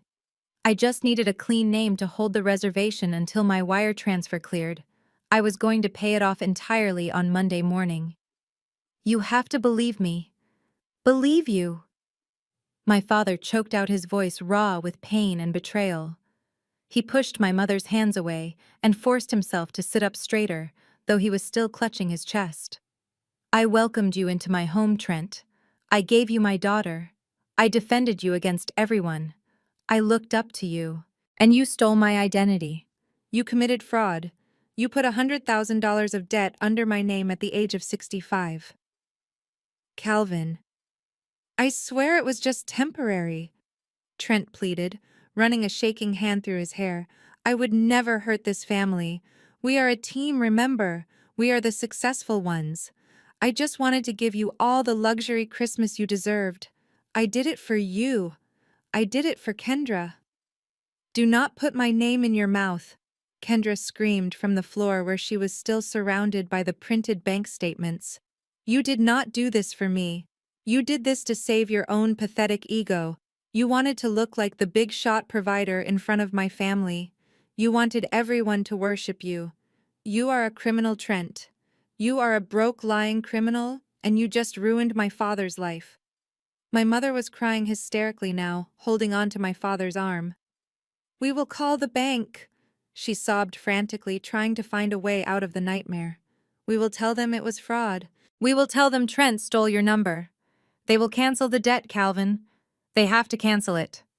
I stood there watching the absolute devastation unfold. Part of me, the little girl who used to cry alone in her blue bedroom, wanted to feel sorry for them. But the grown woman who had built an empire from the ashes of their rejection knew better. The real world did not care about their tears. It is not that simple, Mom, I said, breaking through her hysterical sobbing. The credit institution already approved the loan based on the excellent credit score Dad spent 40 years building. The money has already been transferred to Lux Haven. The transaction is complete. If Dad calls the bank to report identity theft, they will launch a federal investigation. Trent will be arrested for felony wire fraud and identity theft. The scandal will be public. Kendra's perfect reputation will be destroyed. And Dad will still have to fight a massive legal battle to prove he was not complicit in the fraud, since the IP address used to sign the documents traced back to a family computer you all share. Trent let out a pathetic, whimpering sound, sliding down the stone facade of the fireplace until he was sitting on the floor, hugging his knees. The arrogant man who had joked about my minimum wage hands was now curled up like a terrified child. My father looked at me, his eyes welling with tears. The absolute crushing weight of the situation finally settled over him. The golden child was married to a monster. The family savings were gone. His good name was ruined. And the only person in the room with the power to save him was the daughter he had spent his entire life treating like garbage. "Zora," he whispered, his voice breaking completely. "Zora, please. I do not have this kind of money. If they force me to pay this, I will lose the house. Mom and I will lose everything. We will be out on the street. You have to help us. You own this company. You can just return the money to the lender. You can cancel the reservation. Please, Zora. You are my daughter. I am begging you." The entire room went dead silent again. Aunt Vivian, Uncle George, and all the cousins who had been eagerly participating in my humiliation just an hour ago were now staring at me with breathless anticipation. They were waiting to see if the black sheep would finally fold. They were waiting to see if family loyalty would override decades of abuse. I looked down at my father. I saw the genuine terror in his eyes. And then I looked at my mother, who was still clinging to his arm, looking at me with the same desperate expectation. They wanted me to fix the mess they had allowed to happen. They wanted me to sweep the truth under the rug, just like we always did. They wanted me to save them. I took a slow, deep breath, letting the cool air of the massive room fill my lungs. I felt the solid ground of my success beneath my feet. I felt the unwavering support of my 15 staff members standing silently behind me. And I realized I finally had exactly what I had always wanted. I had the power. "I am sorry, Dad," I said, my voice calm, steady, and completely devoid of mercy. "But I cannot do that." "What do you mean you cannot do that?" my mother shrieked, jumping to her feet. "You are the owner, Zora. You can do whatever you want. You can void the transaction right now and send the money back. It is just pushing a button on a computer." I shook my head slowly. "It is not just pushing a button, Mom. Lux Haven is a legitimate corporation. We do not participate in financial fraud to cover up the crimes of our clients. If I refund a fraudulent loan, I become an accessory to the crime. I put my business, my license, and my employees at risk. I will not jeopardize the empire I built with my own bare hands to save a man who stole from you." "But he is family," my mother cried, pointing a shaking finger at Trent, who was still cowering by the fireplace. "And we are family. You have to protect us, Zora. That is what family does." The word family echoed in my mind. It was a word they only ever weaponized against me when they needed something. It was never a shield to protect me. It was always a chain to bind me. "Family," I repeated, letting the word roll off my tongue like a bitter pill. "You did not act like family when you drained my college fund to buy Kendra designer clothes. You did not act like family when you introduced me to 20 people as the maid tonight. You did not act like family when you stood by and laughed while Trent threatened to throw me out into the snow. You only remember we are family when you need me to clean up your mess." I turned my back on my parents and looked at my executive assistant. "Elena," I said firmly, "call the local authorities. Tell them we have a confirmed case of identity theft and credit card fraud on the premises. Tell them the suspect is currently in the living room." Elena nodded without hesitation, pulling her phone from her pocket and dialing the numbers. No, my father screamed, struggling to stand up from the chair. Zora, do not do this. Do not call the police. It will ruin us. It will ruin Kendra's life. I looked back at him, my expression completely hardened. Trent ruined his own life, Dad, I said coldly. And you let him ruin yours because you were too blinded by his money to see who he really was. I am not doing this to you. I am just refusing to take the fall for it. The sound of Elena's voice speaking calmly to the police dispatcher filled the room. The reality of the situation was inescapable now. There was no gaslighting their way out of this. There was no swept-under-the-rug solution. The consequences of their actions had finally caught up to them, and the impact was going to be completely devastating. The second Elena ended the call and slipped her phone back into her pocket, the fragile tension in the room finally snapped completely. The illusion of the wealthy, happy family was dead, and what was left behind was an ugly, desperate mess. Kendra was the first to completely lose her mind. She scrambled up from the floor where she had been sitting amidst the scattered bank statements. Her face was contorted into a mask of pure fury. She marched over to Trent, who was still cowering by the stone fireplace, and she brought her hand back and slapped him across the face. The sound of the impact was like a gunshot echoing off the vaulted ceilings. "You ruined my life!" Kendra shrieked, her voice tearing at the seams. "You lied to me every single day. You let me brag to my friends. You let me invite my colleagues to a penthouse we do not even own anymore. I am a Dr. Trent. I have a reputation, and you turned me into a laughingstock." Trent stumbled backward, holding his red cheek, his eyes wide with shock. "Kendra, please," he begged, trying to grab her wrists again. "We can fix this. I will get another job. I will pay it all back." "You are going to prison, you idiot!" Kendra screamed, shoving him away with both hands. "You stole my father's identity." The mention of the stolen identity was the spark that finally ignited my father. Calvin, who had spent my entire life being a quiet, passive enabler, suddenly let out a roar of absolute rage. He pushed himself out of the velvet chair, ignoring my mother's attempts to hold him back, and he lunged across the ruined Persian rug. He grabbed Trent by the lapels of his expensive tailored suit and slammed him against the heavy stone of the fireplace. "You piece of garbage!" My father spat his face mere inches from Trent's terrified eyes. "I trusted you. I gave you my daughter. I let you sit at my table and you put $100,000 of debt on my shoulders. I will kill you, Trent. I will kill you before the police even get here." The living room descended into absolute chaos. Uncle George and two of my cousins rushed forward, grabbing my father by the shoulders and trying to pull him off Trent. Trent was struggling, gasping for air as my father's hands moved toward his throat. My mother Brenda was standing in the center of the room, screaming hysterically, pulling at her hair. Her perfect Christmas, the one she had planned to use as a stage to show off her golden child and humiliate me, was now a literal crime scene. I stood completely still, watching them tear each other apart. For 32 years, they had directed all their toxicity, all their judgment, and all their anger at me. I was the shock absorber for this family. Whenever they were unhappy, they projected it onto me. But now I had stepped out of the way. And without me there to take the abuse, they had no choice but to turn it on each other. It was a brutal, violent reckoning, and I did not feel a single ounce of guilt. Mr. Pierce and my security team stood firm behind me, making sure the violence did not spill over in my direction.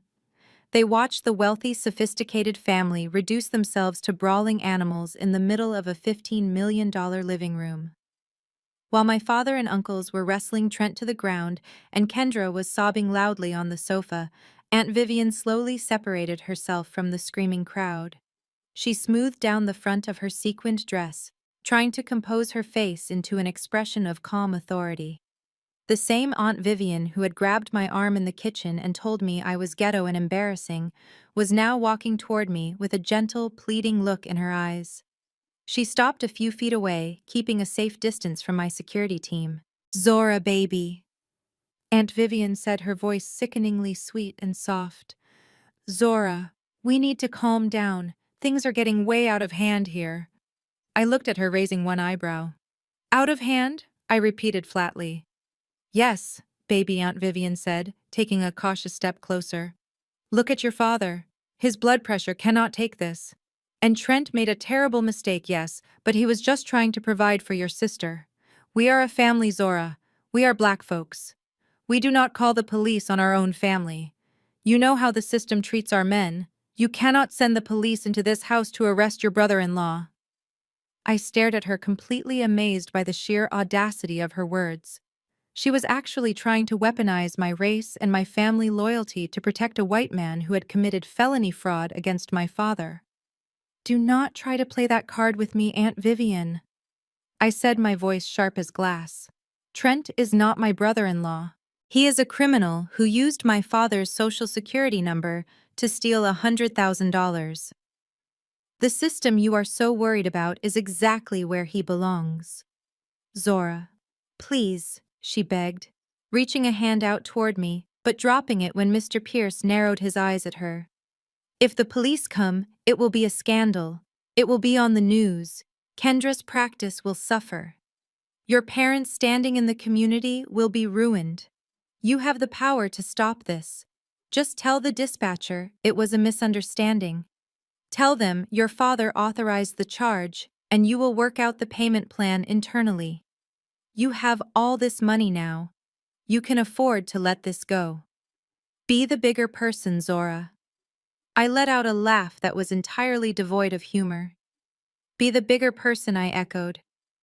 "That is what you always tell the victim when you want them to swallow their pain so the abusers can stay comfortable. You want me to be the bigger person to protect the same people who spent the last hour treating me like the hired help." Aunt Vivian shifted uncomfortably, her eyes darting toward the ongoing struggle by the fireplace. "You are holding on to the past?" "Zora," she said nervously, "you need to learn how to forgive." "I am not holding on to the past," I replied, stepping right up to her, forcing her to look me in the eye. "I am dealing with the present. The present reality, where my sister poured wine on my floor and told me to scrub it. The present reality where Trent threatened to throw me into a blizzard. The present reality where my mother smiled and called me a maid in my own $15 million home. I am not going to lie to the federal authorities to protect the reputation of a family that never once protected me." Aunt Vivian opened her mouth to argue, but the words died in her throat. The sound of approaching sirens wailed through the cold mountain air outside.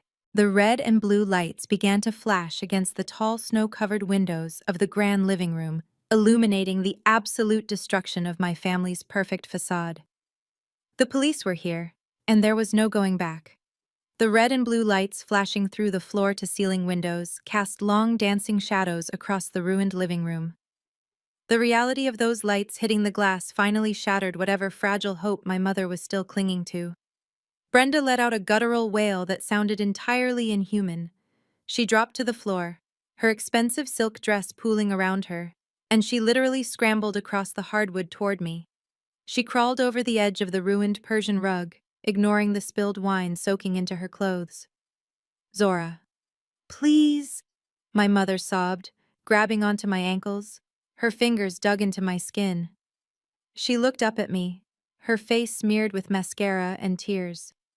"You have to stop them. You have to go out there and tell the police to go away. Just void the invoice, Zora. You own the management company.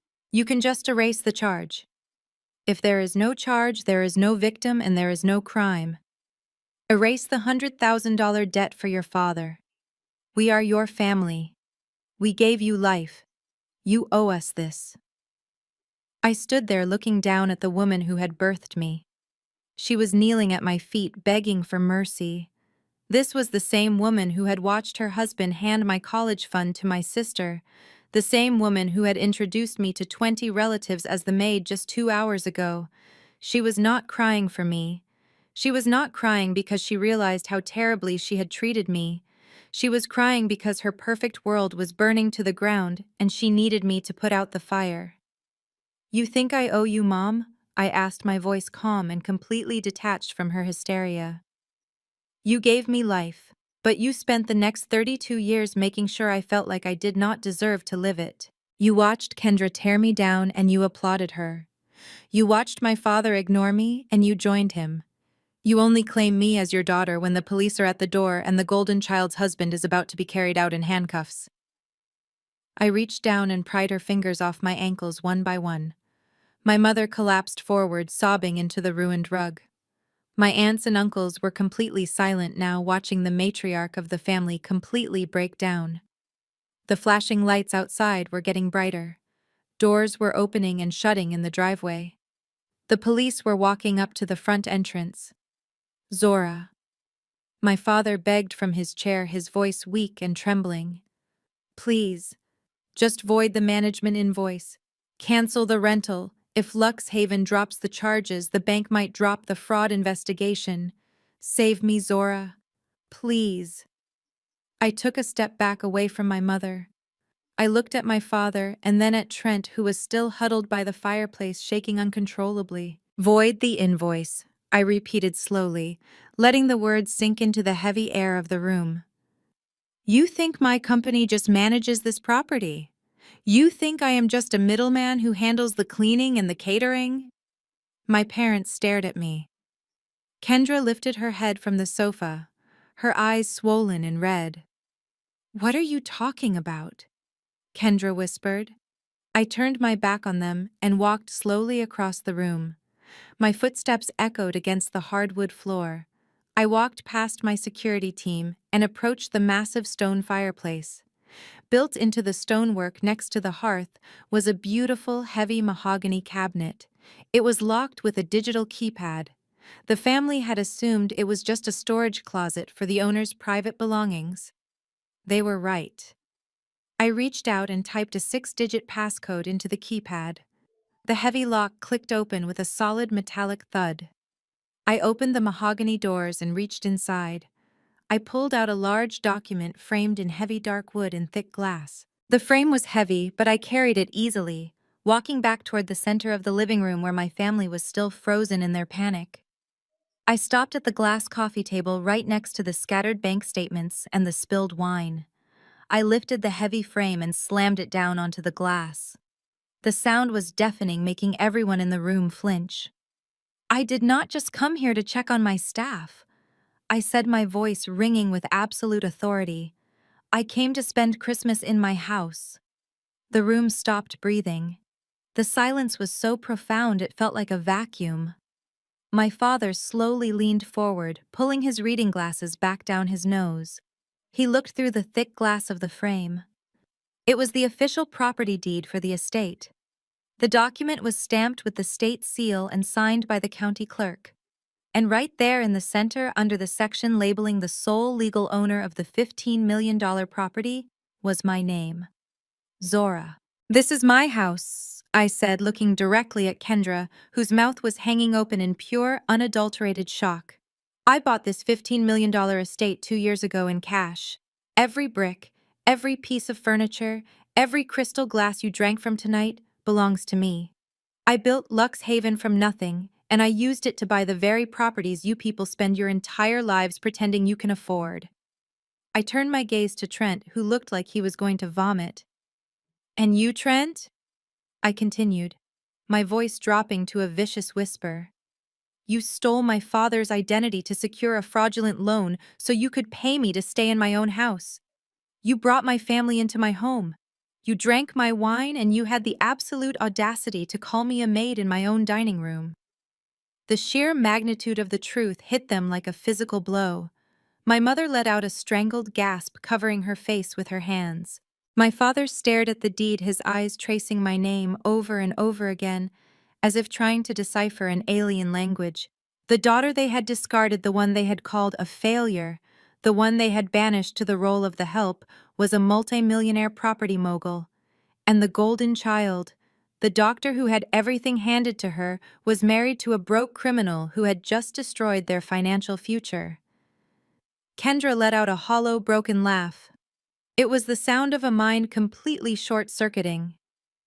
She looked around the massive, luxurious living room, finally understanding why the staff had bowed to me. Finally understanding why the estate manager had ignored her husband. The wealth she had been bragging about all night, the wealth she thought made her superior to me, actually belonged to me. "You set us up," Kendra whispered, her voice shaking. "You knew Trent was broke. You knew he used Dad's name. You let us come here just to humiliate us." "I did not set you up, Kendra," I replied coldly. "I simply let you be exactly who you are." I saw the fraudulent booking come through my company's system. I could have canceled it. I could have called the police 3 days ago. But I wanted to see it for myself. I wanted to see how far you would go. I wanted to watch you parade around my house acting like you owned the world while treating me like dirt. You dug your own grave, Kendra. I just handed you the shovel. A loud pounding sound echoed from the front of the house. Heavy fists knocking on the massive wooden doors. The police were here. Mr. Pierce looked at me, waiting for the final order. I nodded my head once. Mr. Pierce turned and walked toward the grand entryway to let the authorities inside. The final act of the night was about to begin, and there was nothing any of them could do to stop it. The heavy mahogany doors of the grand entryway echoed with the loud pounding. Mr. Pierce was already walking steadily toward the foyer to let the police inside, but the people standing in my living room were entirely paralyzed. My mother, Brenda, could not pull her eyes away from the framed property deed sitting on the glass coffee table. She stared at my name printed in bold black ink as if it were a ghost. My father, Calvin, was gripping the armrests of his velvet chair so tightly his knuckles were completely white. The reality of the situation was crushing them under its immense weight. The $15 million estate. The perfectly trained staff.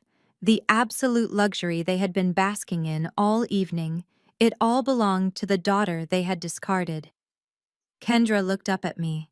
Her makeup completely ruined her face, pale and drawn. She asked me how I could do this to them.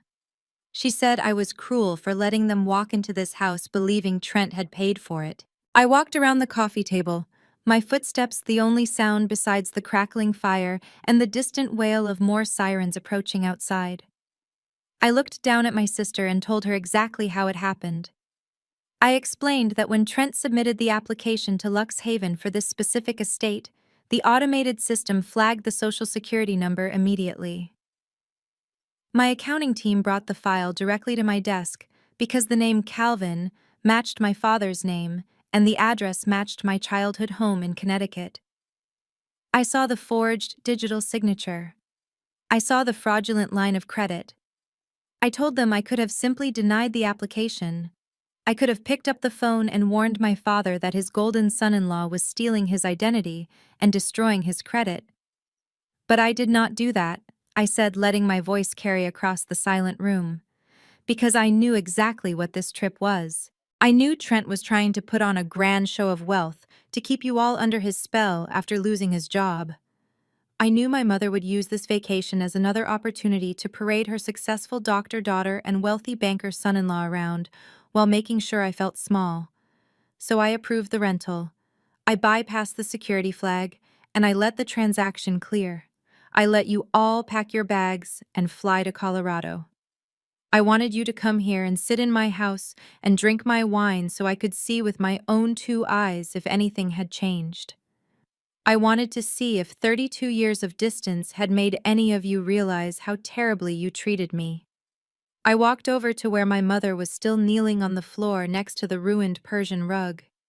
She looked up at me, her eyes begging for a way out that simply did not exist. She was shivering despite the warmth of the roaring fire. I leaned down until my face was inches from hers. I kept my voice to a harsh whisper, but in the dead silent room it sounded like thunder. "You called me a maid in my own $15 million mansion," I whispered, watching her flinch at the words. You laughed with 20 people while you introduced me as the help. You stood in a house that I bought with the money I made after you stole my future, and you told me to scrub the floor. You did not just break my heart, Mom. You proved to me that you never actually had a heart to begin with. You brought this humiliation on yourself. My mother squeezed her eyes shut, letting out a pathetic, whimpering sound.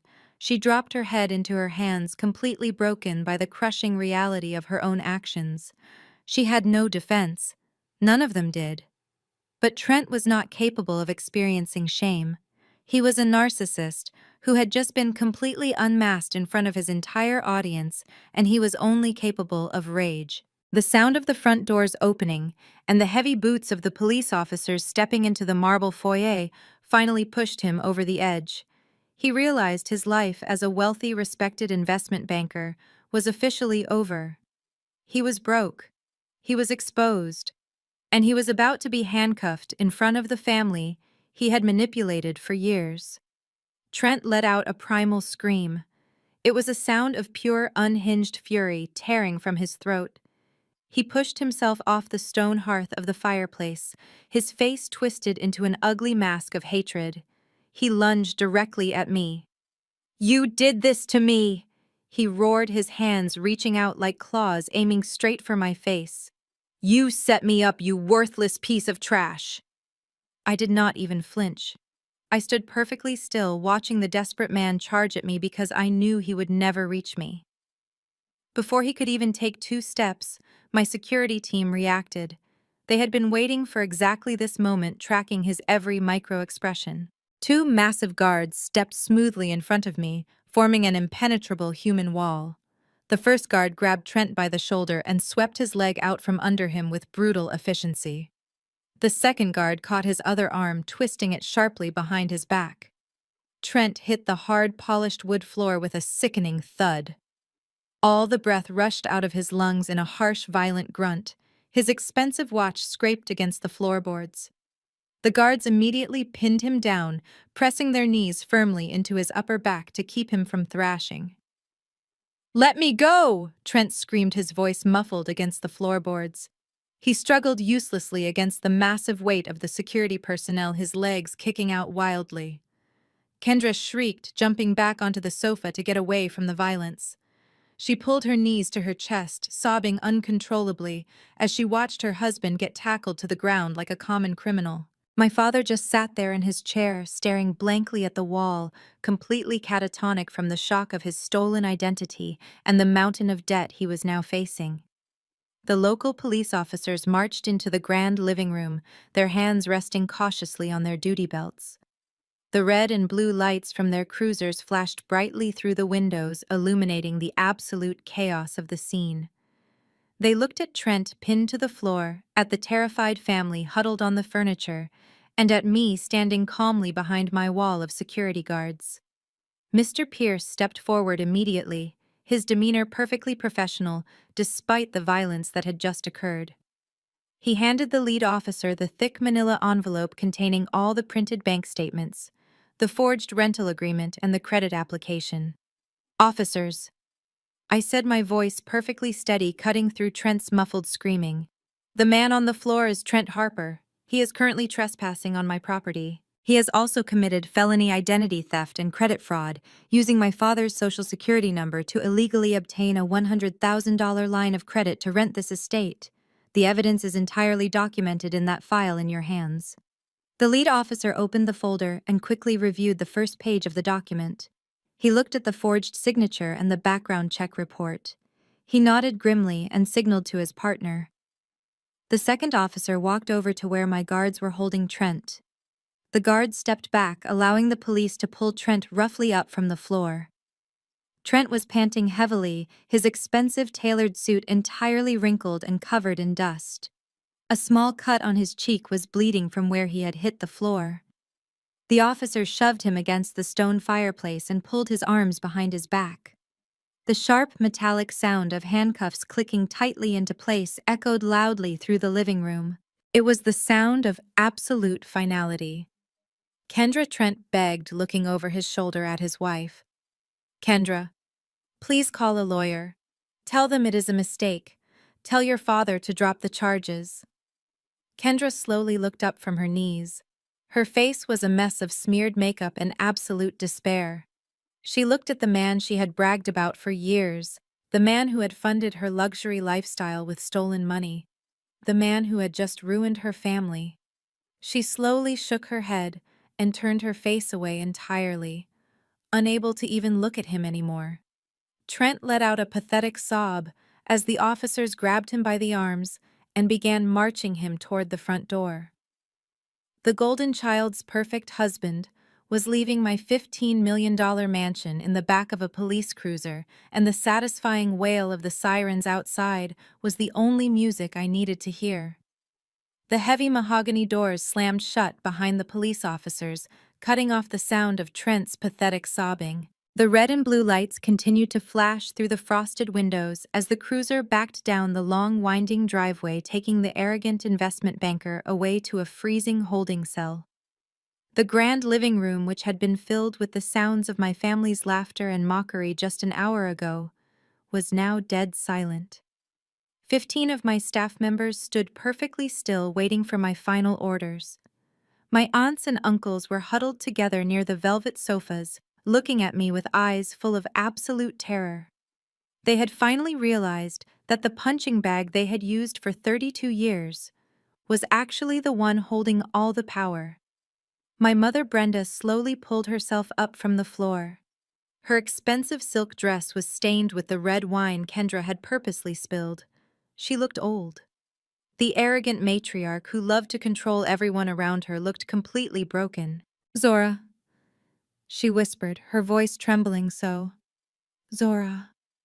She whispered, her voice trembling so badly she could barely form the words. "The police are gone. The show is over. You proved your point.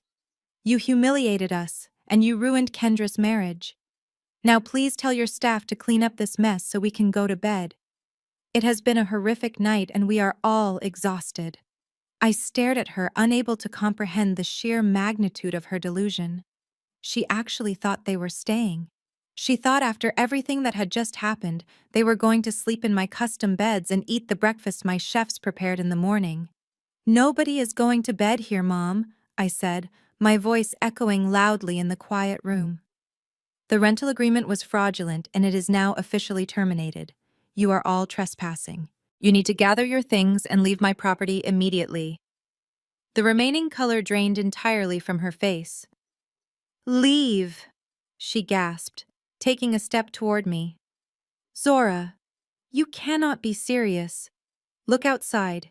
It is a blizzard. The roads are covered in ice. You cannot throw your own family out into a freezing storm in the middle of the night. We have nowhere to go." Kendra suddenly rushed forward, pushing past our mother. Her face was red and puffy from crying over her arrested husband. She stopped a few feet away from me, her hands clasped together in a desperate, pleading gesture. "Zora, please," Kendra begged, her voice cracking. "I am sorry." "Okay. I am sorry. I knocked the wine out of your hand. I am sorry I told you to scrub the floor. Just let us stay the night." Trent took the credit cards. "My personal accounts are frozen. I do not even have the money to book a hotel right now. You cannot just throw us out into the snow. We will freeze out there." I looked at the sister who had spent her entire life making sure I had nothing. She had taken my college fund. She had taken my parents' affection. She had taken every opportunity to make me feel small. And now she was standing in my $15 million house begging for a warm bed. I tilted my head, looking at her with absolute cold detachment. "Kendra, you are a doctor," I said, repeating the title she loved to throw in my face. "You are a brilliant, successful medical professional. I am sure a woman of your incredible intellect can figure out how to book a Motel 6. Get out of my house." Kendra let out a sharp gasp, covering her mouth with her hands. My father Calvin finally stood up, his legs shaking under his weight. "Zora, this is cruel," he rasped. "We are your blood." My mother rushed forward again, her eyes wild with panic. She reached out as if to grab me, but my security guards immediately stepped forward, blocking her path. She stopped, raising her hands in surrender. "The Lord says to forgive, Zora," my mother cried, her voice taking on that familiar preachy tone she always used when she wanted to manipulate a situation. "The Bible says we must turn the other cheek and forgive those who trespass against us. You are letting anger poison your heart. If you do not forgive us and let us stay, you will have to answer to God for treating your family this way." I let out a dry, hollow laugh. "You only quote the Lord when you need a shield for your own terrible behavior."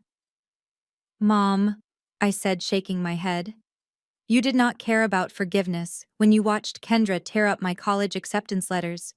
You did not care about grace when you stood in the dining room and told 20 people I was the maid.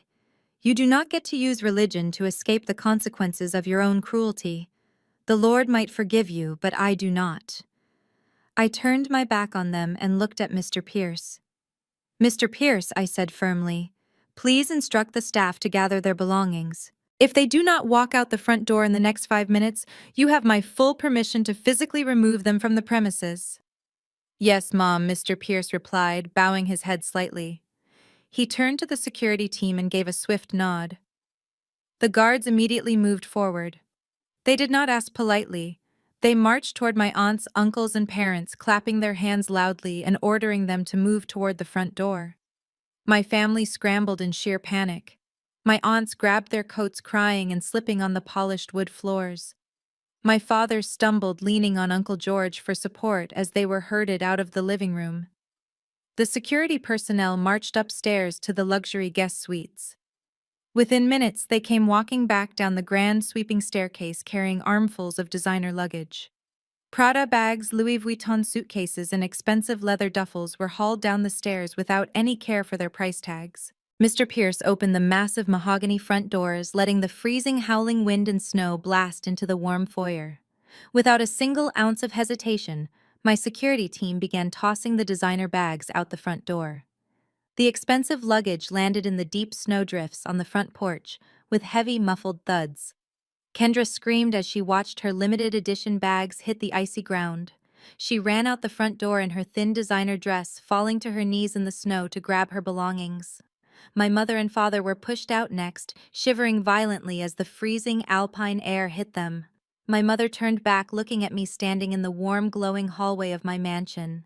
She looked like she wanted to say one last manipulative thing, but the cold was too much for her. Mr. Pierce grabbed the heavy brass handles of the front doors. "Have a safe drive back down the mountain," Mr. Pierce said politely, his voice entirely devoid of warmth. He pulled the doors shut and the heavy locks clicked into place, sealing my family outside in the freezing dark. The massive house was suddenly entirely quiet. The screaming, the crying, the frantic footsteps, and the sound of the freezing wind were all instantly muted by the thick, insulated walls of my estate. I stood in the foyer for a long moment, just listening to the profound, beautiful silence. My staff members stood quietly by, waiting for my next instruction. I looked at Mr. Pierce and my lead chef, Marcus. "Thank you all," I said, offering them a genuine warm smile. "You handled yourselves with absolute professionalism tonight. Please clean up the dining room and the living room, and then you are all dismissed for the evening. Take whatever food is left in the kitchen and enjoy your night. You have earned it." The staff smiled and thanked me, quietly dispersing to finish their tasks. I walked alone back through the grand hallway and into the formal dining room. The table was still covered in the remnants of the dinner my family had eaten. I walked over to the silver tray sitting on the sideboard. The bottle of vintage Dom Perignon was still resting on the ice. I picked up a fresh crystal flute and slowly poured myself a glass. The pale gold liquid bubbled and hissed perfectly, catching the warm light of the overhead chandeliers. I took my glass and walked through the living room, stepping carefully around the ruined Persian rug that my staff was already preparing to roll up and throw away. I walked toward the back of the house, pushing open the heavy glass doors that led out onto the massive heated stone balcony. The cold mountain air hit my face, but the heated stones beneath my feet kept the chill at bay. I walked over to the thick glass railing and looked out over the sweeping, snowy landscape of the Aspen Valley.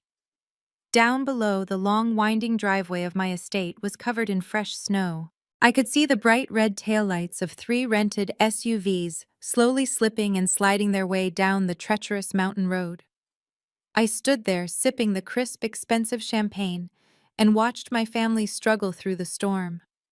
They were packed into those cars, stripped of their pride, stripped of their stolen wealth, and stripped of the one person they had always relied on to be their punching bag.